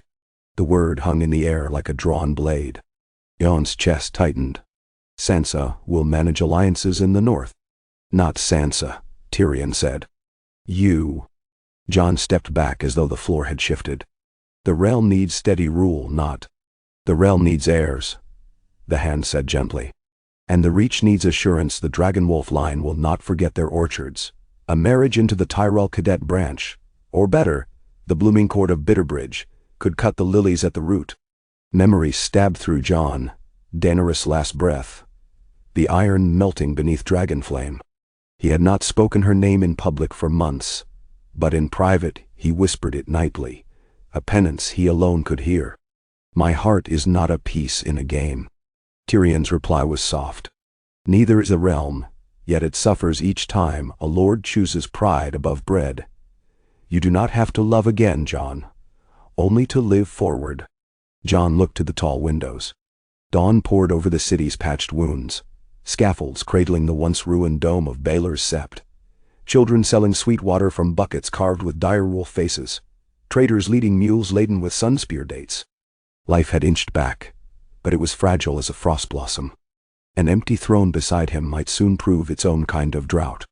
There is time yet, he said at last, turning from the window. First we must quell these lilies, mend the Reach, and guard the northern rivers from flood. Then we will speak of marriages. Tyrion nodded, eyes shadowed by something like pity. Ace, you command. And Jon assembled a new war council before midday. Sansa arrived draped in silken gray and scarlet, her auburn hair wound in an intricate stark braid that left a single curl to frame her face, a quiet reminder of the girl she once was. Arya entered after her, leather tunic spattered with road dust, eyes bright. Bran wheeled in last, pushed by the sable-skinned Squire Jogo, and settled beneath the map-table candles with an owlish stillness. Even Ghost padded inside, lying across the threshold like a living sigil. The king addressed them plainly. The flower courts rise against us. They would take the harvest and starve King's Landing. Sansa's brow creased. If they hold Bitterbridge, they command the Mander Crossing. Our barges cannot reach Highgarden. Arya shrugged one shoulder. We can cut them apart one lord at a time. War bleeds more grain than taxes, Sansa countered. We need reason. Tyrion spread the map. Lord Eldon Florent controls Bitterbridge Keep, but he is old and childless. True power sits with his niece, Lady Lynesse, and her consort, Sir Bennorys Buller, a knight of middling renown. Enamored of old Valyrian rites, they believe Tyrells grew weak by bowing to lions and wolves. Alike, they want a queen of their own blood and a dragonless king in chains. Sansa tapped the Mander Delta. Tumbleton garrisons remain loyal to us after your grain relief. If they open their gates, the rebels cannot encircle the river. May. Tumbleton may, but Longtable wavers, Tyrion said. Lord Merryweather loves coin above crowns. He has not answered Raven in weeks. Jon rapped knuckles on the oak. We ride at once. A small host, fast enough to reach Longtable before Florence lilies. If we bring Lord Merryweather into fold, Bitterbridge may hesitate. Sansa's lips pressed thin. King's Landing stripped again of its king. It has you, Jon said. He looked at Bran. What say the trees? Bran's eyes glazed as though the answer came from somewhere further than speech. The lilies bend to storms, not to swords. Bring the storm, Jon, and they will bow. Arya grinned. A storm of steel, then. No, Jon said. A storm of rain. He turned to Davos, who had joined quietly. Can your smuggler fleet haul casks from Tarth? Thick tar pitch and whale oil? Davos' brows rose. Ay, but tar does not quench rebellion. It can bring clouds. Joan's gaze hardened. We will blacken their skies with smoke, drown their fields in soot but not flame. Let them taste a harvest lost before they reap another's. They will sue for parley. Tyrion's smile was thin as parchment. A king who drenches foes in ash rather than blood. Unusual tactic. Westeros has had enough blood, Jon said. If I can hold their bellies hostage without spilling more lives, I will. His eyes swept the council. Yet be ready. If they draw steel first, we will answer swift. They departed King's Landing within 3 days. Jon at the head of 600 Northmen, 200 River Knights under Lord Piper's banner, and a company of Dornish outriders, led by Sir Garin Sand, a token from Princess Arianwen. Arya shadowed their flank with a coterie of silent blades.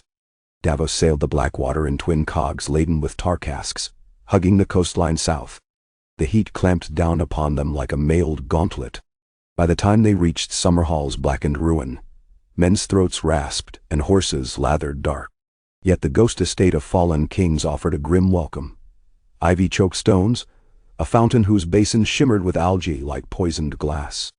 They camped beneath sun-tortured pines.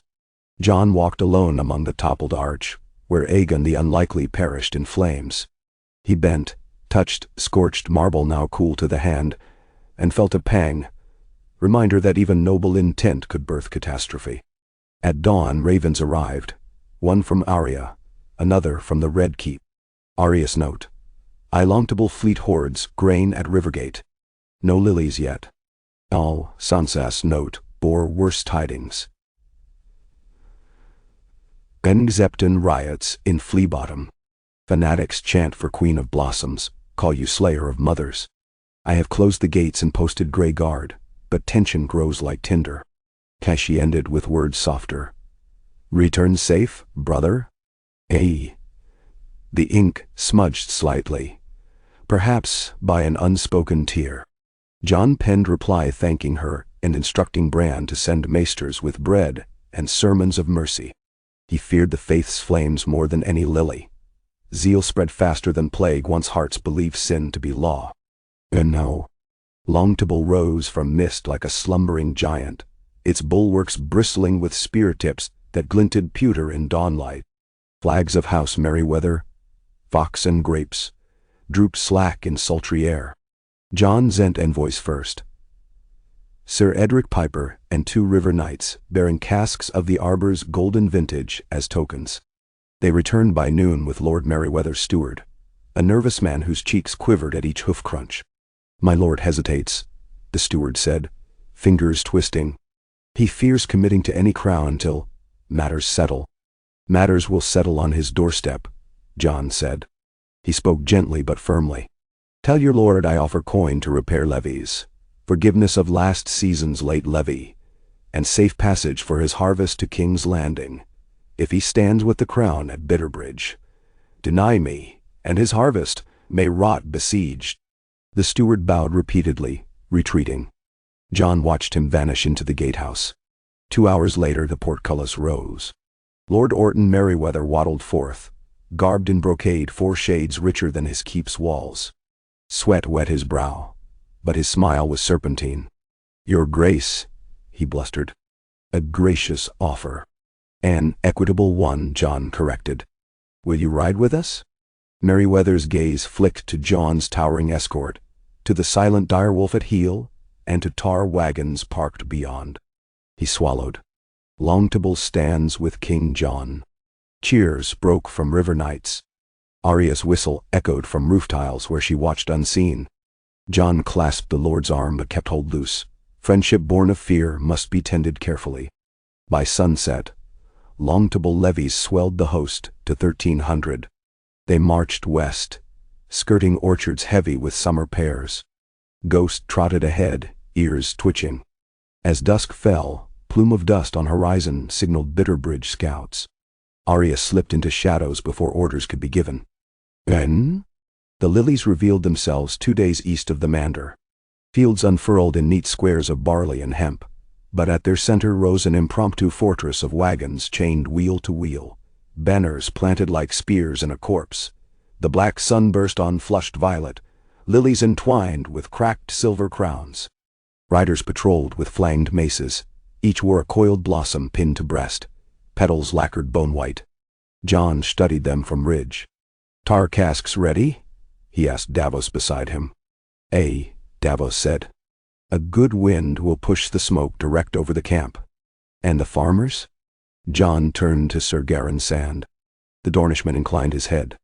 Villagers 1/4 mile north. My riders warned them to shelter in cellars. A horn blast rose from Lily Camp. Challenge or bravado? Jon motioned. 2 of Davos's scouts dashed forward, pitching torches into the nearest tar cart positioned upwind. Thick black smoke billowed instantly, climbing like a living serpent. Another cart ignited. A third. Soon a curtain of tar soot drifted across the barley, darkening midday sun to tarnished brass. In the camp, shouts rang. Men coughed. Eyes stung. Horses reared, nostrils flaring at chemical stink. John watched. Heart heavy. Each hacking cough still belonged to a living man, but better coughs than screams. When the lilies began dragging wagons to form new barricades against smoke, John raised Longclaw. Horns answered. Pike lines advanced at a trot. Shields locked. They moved through the haze like ghosts, silhouettes flickering. Arrows fired blindly by lilies clanged off helms, lost in soot. As Jones' van crashed through Wagon Gap, resistance was scattered. A handful of half-blind sellswords, peasants with pruning hooks. He ordered non-lethal strikes. Spear hafts cracked skulls, shields slammed ribs. Within an hour, the camp lay in smoky disarray. Fires contained to tar pits alone. Lord Bennery's bulwark was dragged before John, coughing up phlegm as black as pitch. His once proud armor bore lily etchings now smeared by ash. John knelt to meet his gaze. "Where is Lady Lyness Florent?" he asked. Bulwer spat soot. "Safe in Bitterbridge, among those who believe a wolf cannot guard a river." "A wolf guards all who share its den," John said. "Tell her this smoke is mercy. Next time it may be steel." "Now." Bulwer glared, but saw the truth shining in direwolf eyes behind. He nodded once. Defiance cooled. John had him placed under guard, given water to ease the tar sting, and dispatched riders to Bitterbridge with sealed letter. "Open your gates to your king. Pledge grain to the poor. The lily shall flourish in peace. Deny me, and drought follows." He sealed wax with wolf-dragon stamp. That night campfires burned low, tar stench clinging to every cloak. Arya returned, silent as star shadow, carrying scrolls stolen from lily tents. Tyrion perused them by lantern. Lists of faith militant chapters prepared to rise, letters from Volantis tiger lords promising coin for sabotage, and a curious note from Skagos islanders pledging horned giants for the flower queen. John frowned. Skagos? An isolated isle of cannibals, sworn to Stark for centuries, why now whisper to reach rebels? Bran's visions of hoofwolf tracks stirred ominously. And Bitterbridge gates opened 5 days later. Not for surrender, at first. A parley flag fluttered from the drawbridge, and Lady Lyness rode out, flanked by 6 knights in paint-flaked armor. She was tall, with braided honey hair and eyes the color of ale. But there was steel in the set of her jaw. "Wolf King."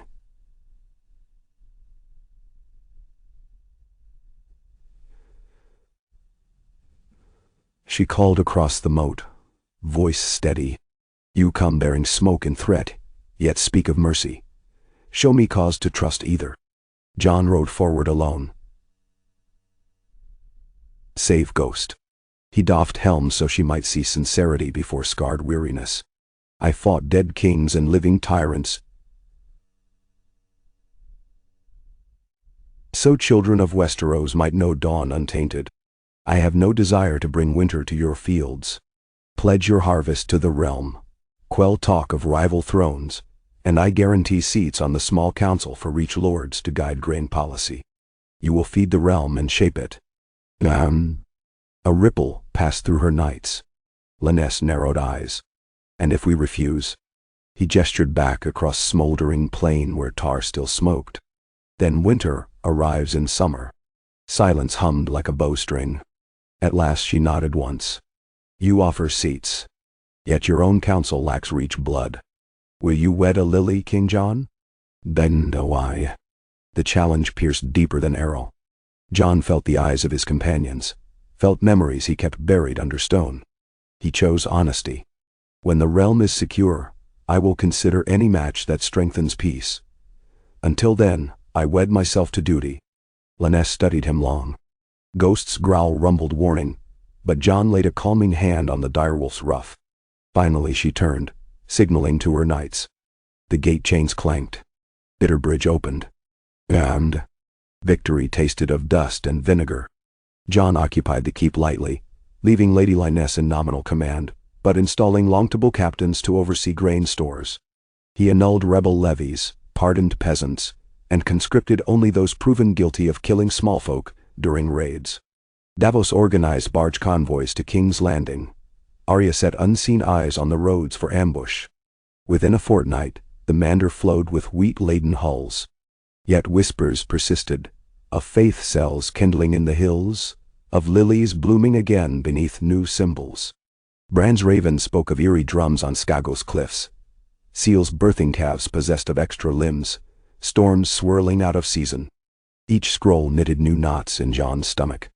On the 20th night after Bitterbridge's capitulation, a dreaming Jon found himself on a frozen beach beneath a bloated red moon. The sea was glass, yet waves roared without moving. In that impossible hush, a woman walked from the surf, skin pale as could be mistaken for snow, hair like ash, eyes voids. She carried a crown of lilies, black petals slick with seawater. "Will you wear what you unmade?" she asked, voice a clash of steel on ice. Jon tried to answer, but his mouth filled with sand. He awoke gasping, nails digging into bedpost.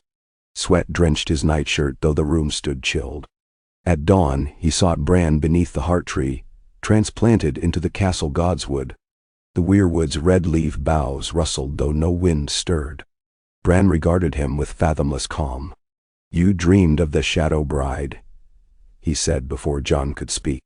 "She walks whenever blood and salt mingle with roots of the world. Slay one winter, and another seeds itself.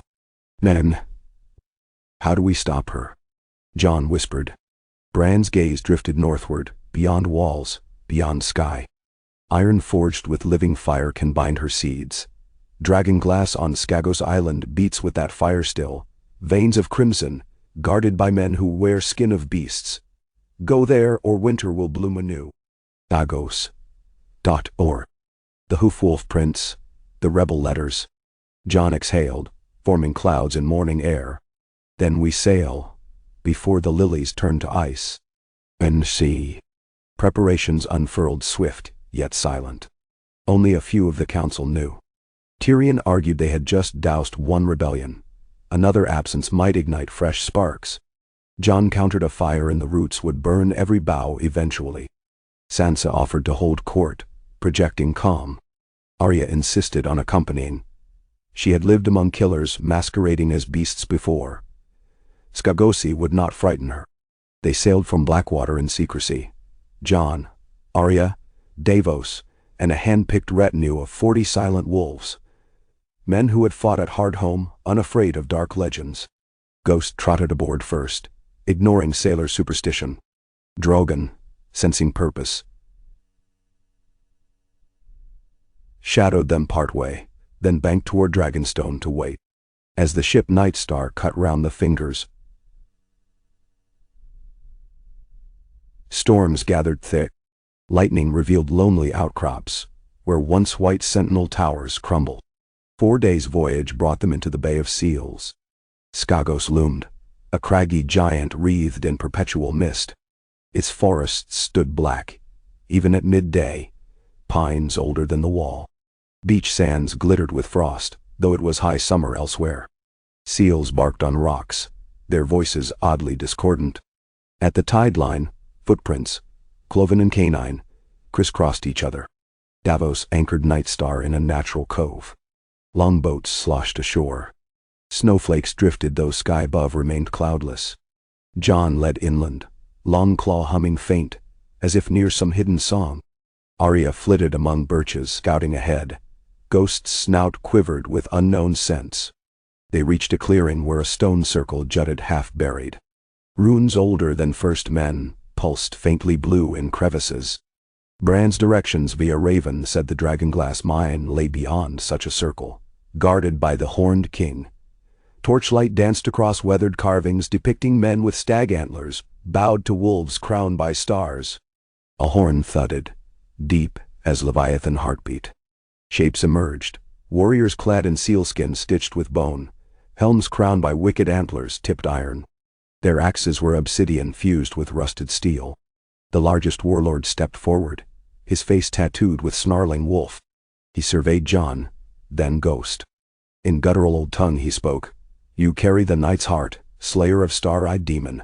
Why tread Skagos?" Jon answered in Northern, letting Arya translate from her learned scraps.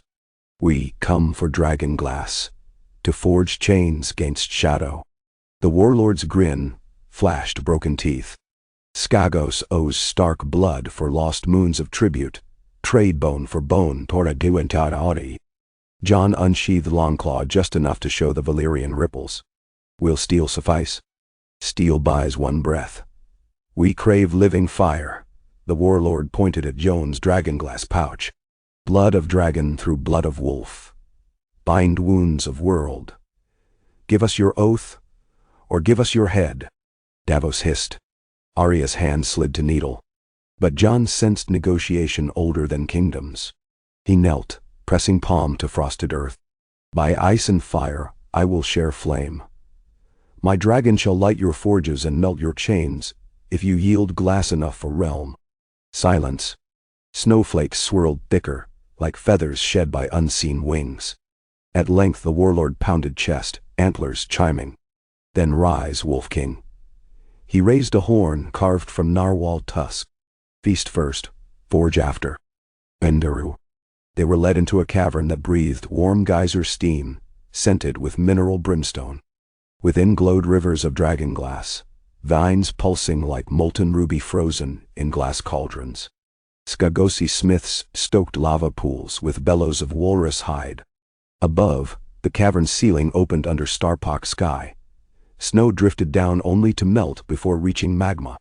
Jon watched in awe as warriors cast spearheads from obsidian steel composite, quenching them in ice water hauled from glacier melt.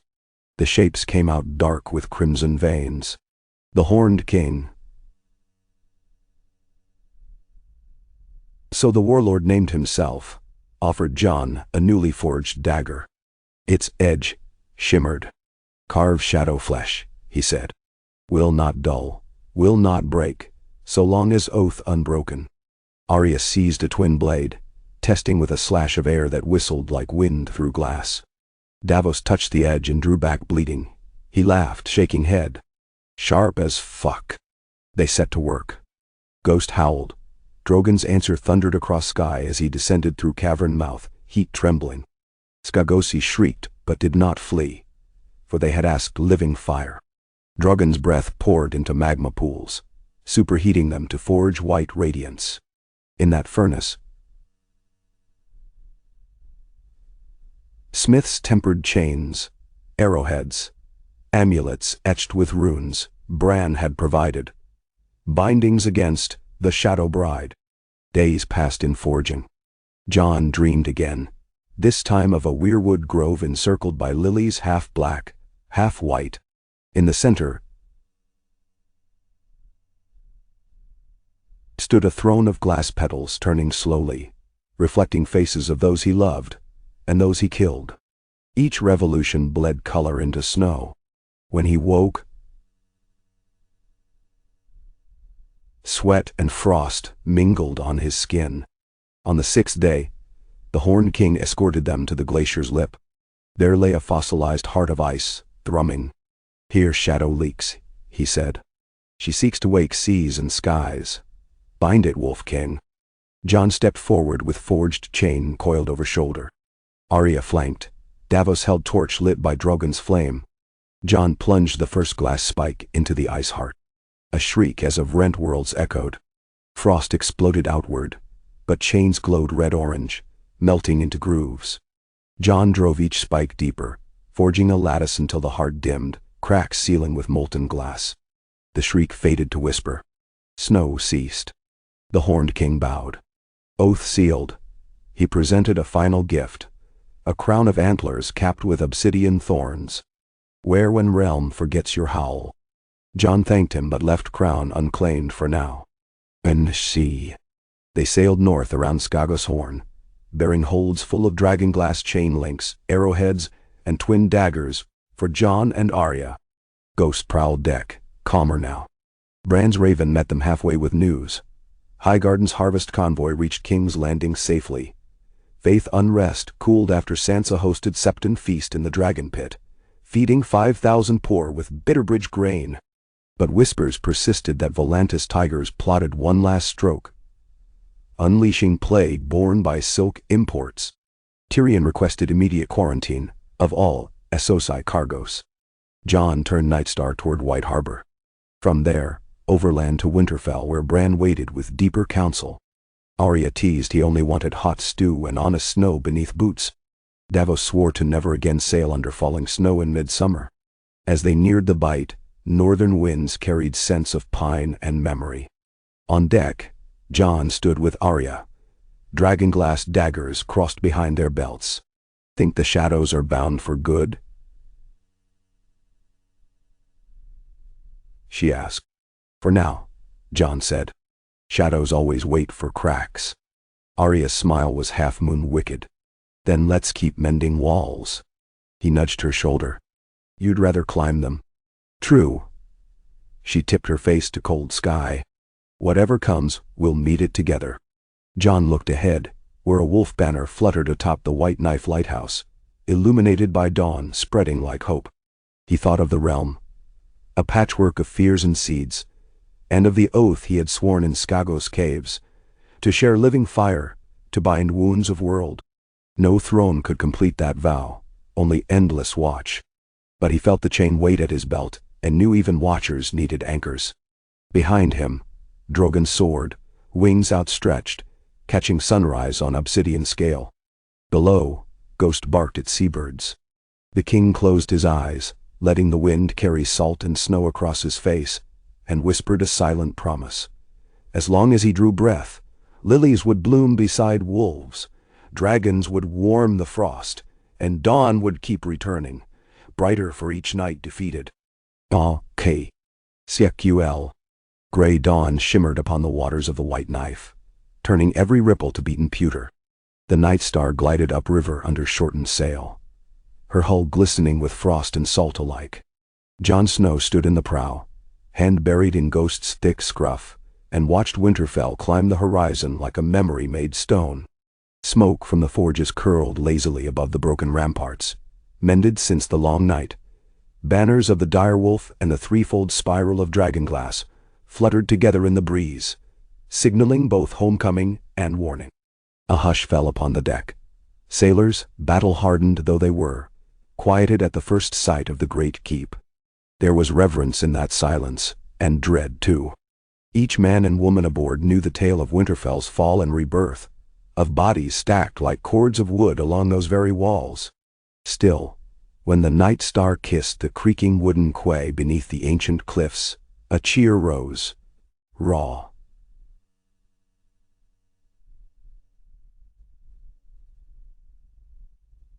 Raw, surprised, heartfelt. The North welcomed its king. Jon leapt down to the dock before the gangplank was secured. Gravel crunched beneath his boots. The bite of familiar wind filled his lungs with pine and distant snow. Ghost bounded ahead, scattering a knot of gawking fisher children, then wheeled back in bounding arcs, muzzle frosting with his own frosted breaths. Arya dropped lightly beside Jon, dagger still tucked in her belt of dragonglass and steel, gray eyes roaming every rooftop as though scouting for ghosts only she might see. Lord Wyman Manderley's heir, Sir Wilbert, stepped from an honor guard of green and white cloaks. He knelt, armor clinking. Jon lifted him up with a firm grip. No ceremony, only comradeship. Then took the reins of a waiting courser, its winter coat shimmering iron gray. "News?" Jon asked. "Storms on the western coast," Wilbert replied, voice low. "Maester Tothmir's ravens speak of unnatural tides and dead whales rotting upon the shore.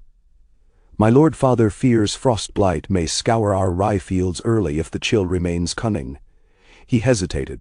"And there have been disappearances. Woodsmen vanish beside crescent tracks. Some say loping shadows prowl the tree line by night." Jon exchanged a glance with Arya. The hoof-wolf omen followed them still. He thanked Wilbert, mounted, and signaled the party forward.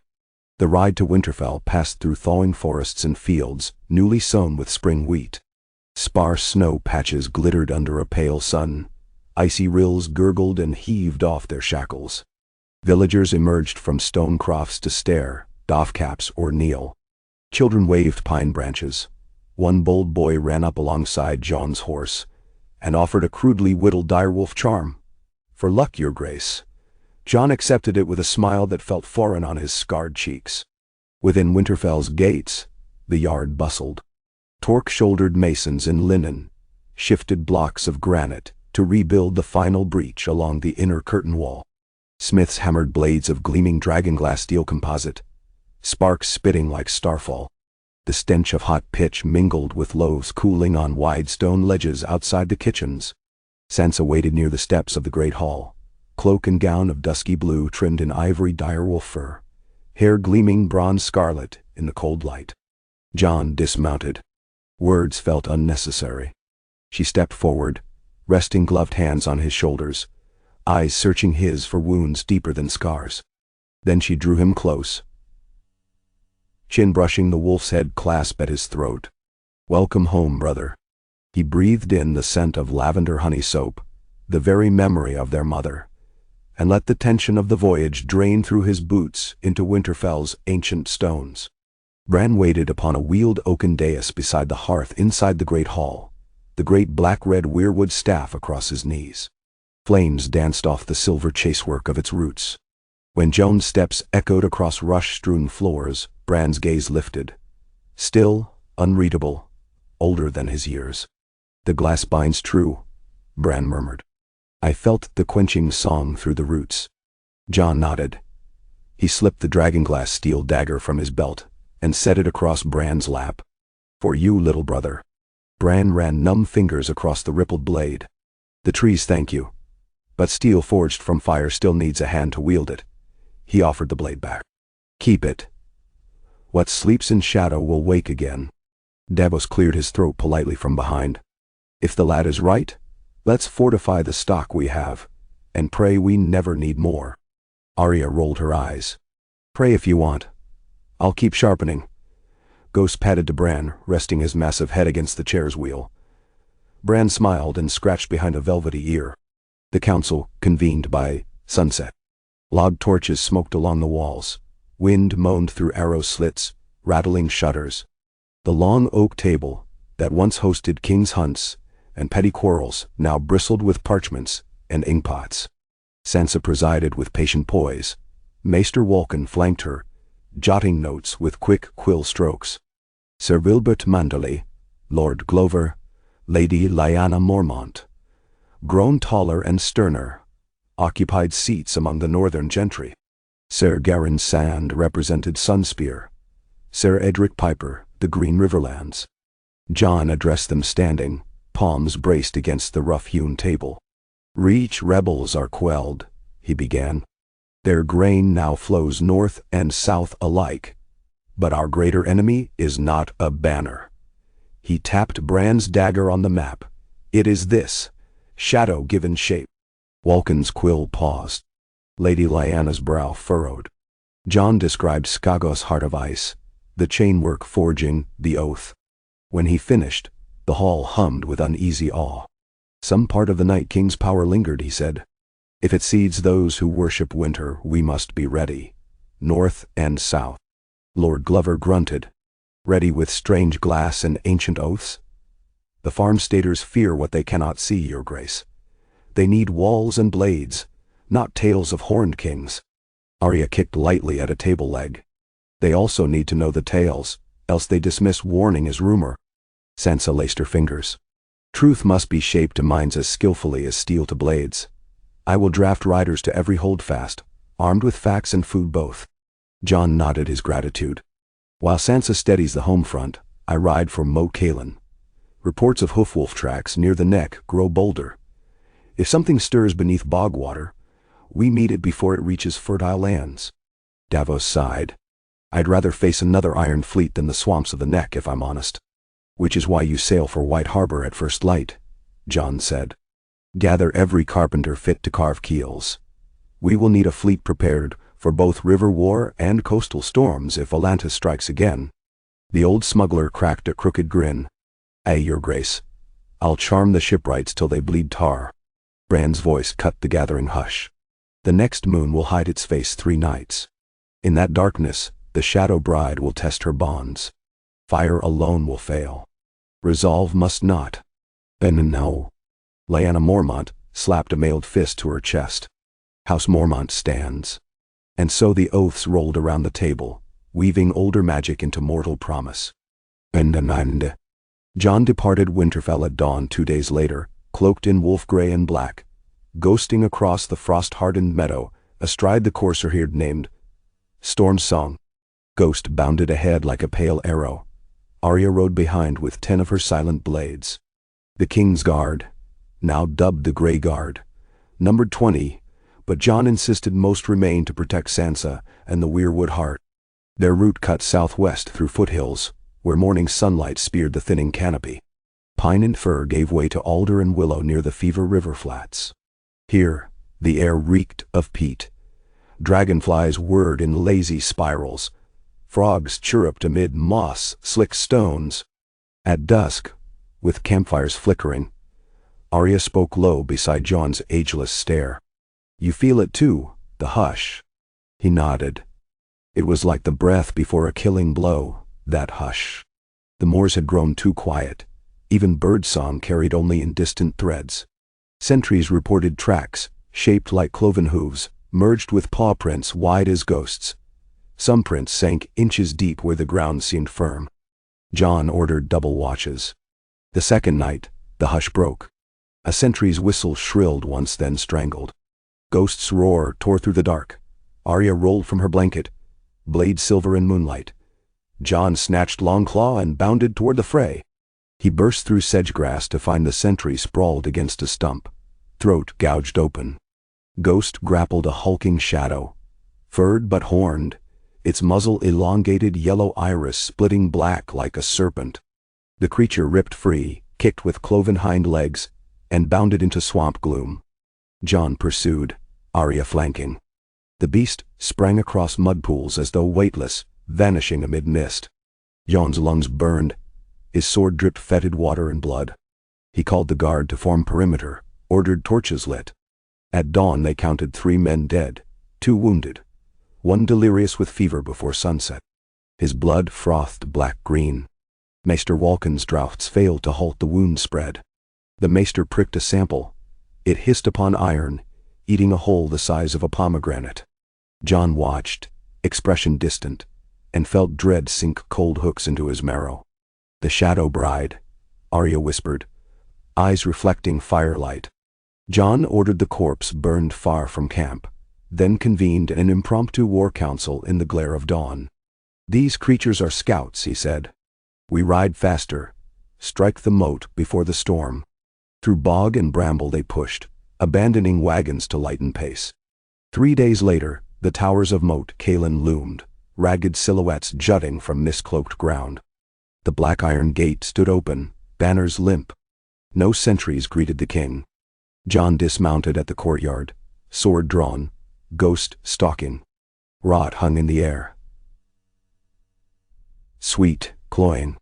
Inside the main hall, they found the garrison. Bodies lay piled waist-high, throats slit or torsos riven, eyes glassy but unclouded. Arya's nose wrinkled. "No decay," she muttered. Indeed, though the kill was days old, no flies gathered. Blood clots sparkled like frozen wine. Atop the heap rested the commander, Sir Hallis Hornwood, propped in grim parody of a throne. A crown of black lilies encircled his brow, petals cut from obsidian.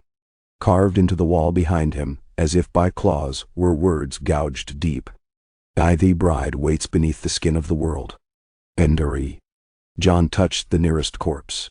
Flesh proved stiff, starting to crystallize, veins shadowed by tiny frost patterns. He stepped back, issuing orders. "Burn them all. Raven Winterfell." As flames devoured the dead, flakes of ash spiraled high, only to freeze and drop like black hail. Ghost growled at the sky. Jon felt something watching, an intelligence cold, intimate, patient. He prayed to the old gods for guidance, but the weirwood faces here had long been hacked away by ironborn axes.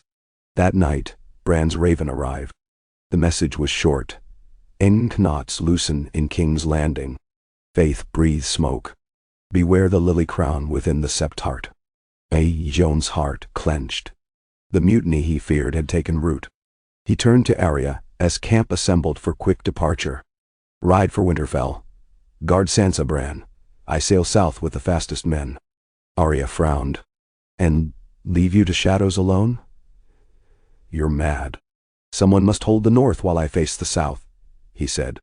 You are the blade in darkness I trust above all.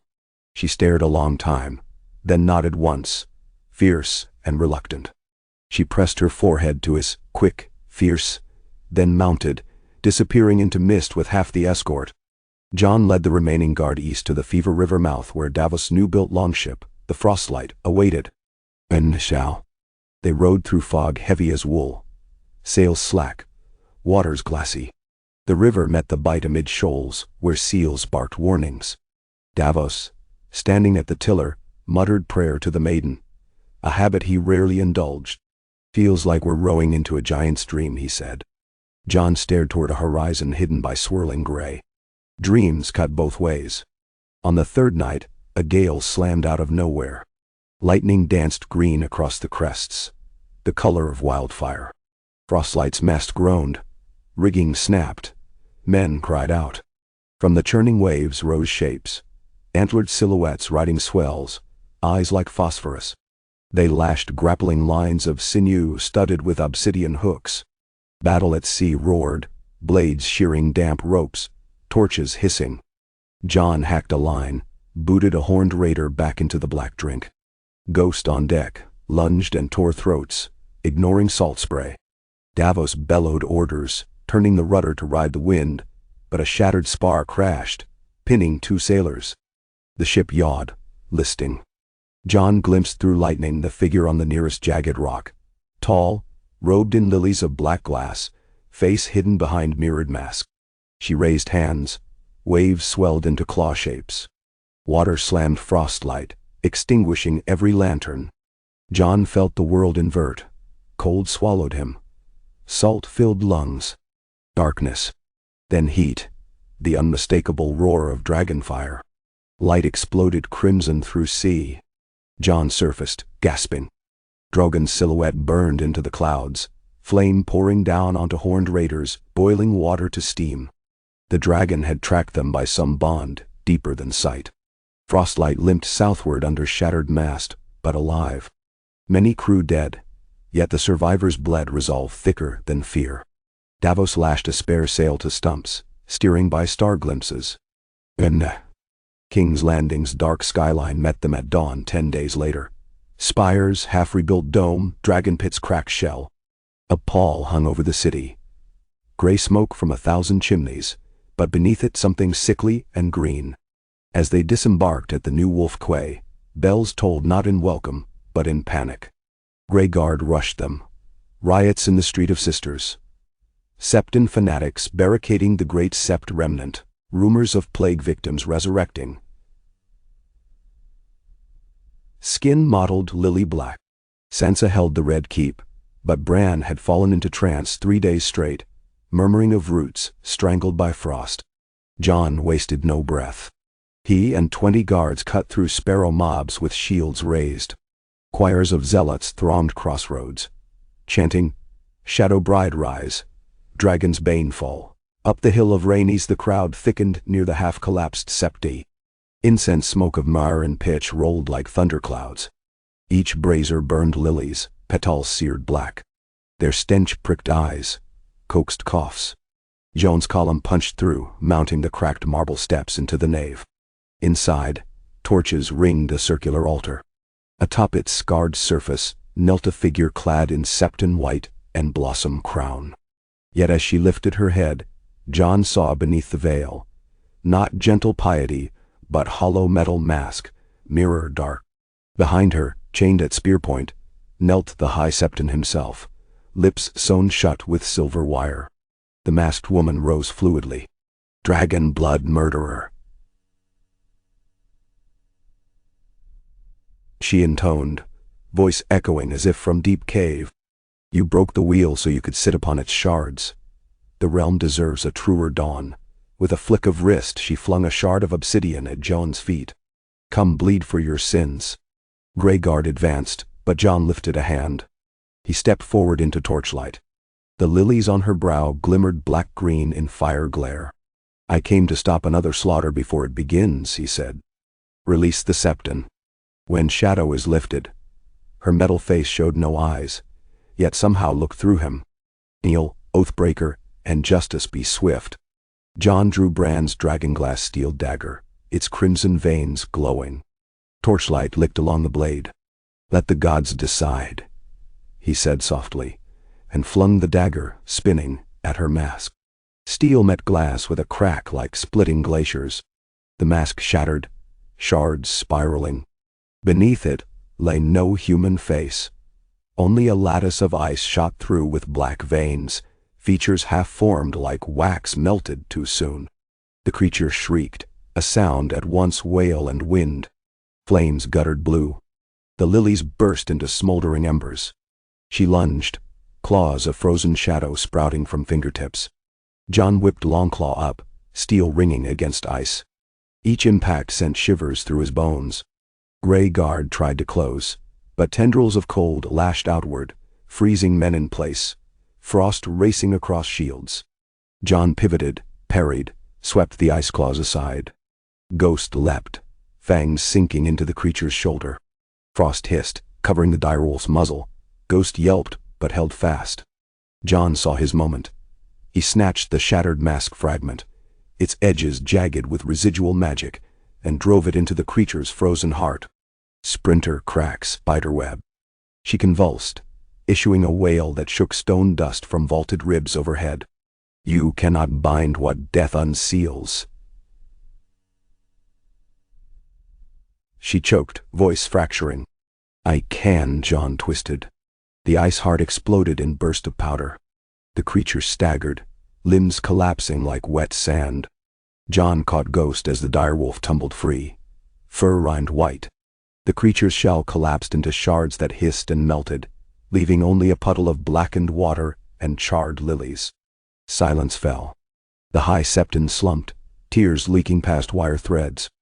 Jon severed them gently, then turned to face the throng spilling through broken doors.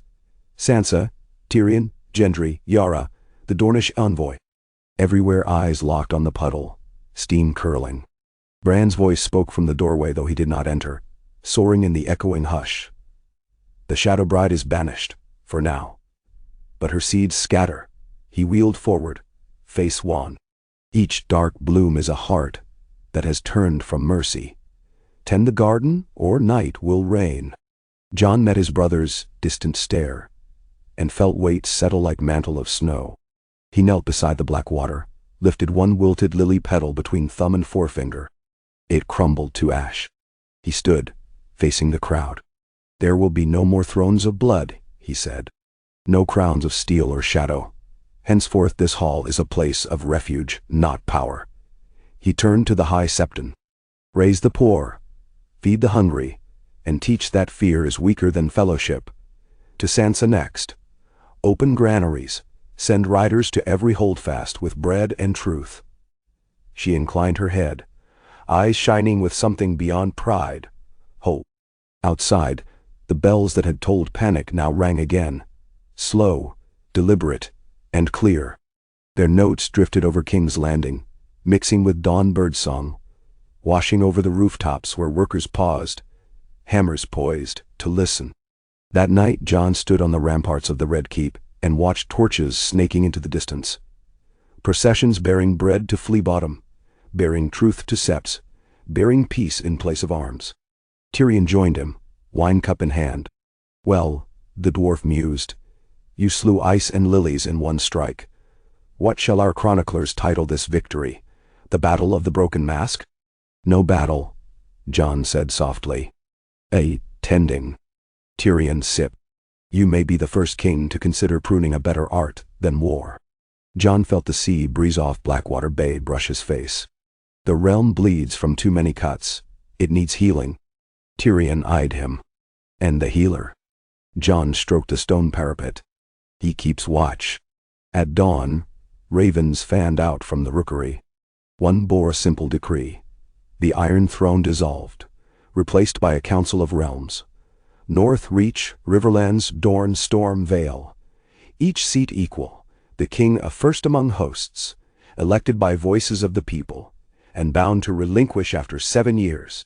Jon signed it with stark direwolf, entwined by a single glass lily, petals white again. Many lords balked. Some swore vengeance. Yet the small folk cheered, for no chain strikes fear like the unseen one between hunger and silence, and Jon's counsel promised food and voice both. Weeks turned to months. Spring burst into summer. Barley heads bent golden across fields once trampled by lilies. Skagos sent bone-carved tokens yearly, signifying oath unbroken. Volantis sued for trade, wary of dragons who answered neither crown nor coin. In the great squares, children played at forging glass daggers out of straw, calling each other shadow slayers with giggles. Jon Snow walked among them sometimes, unarmored, cloak plain.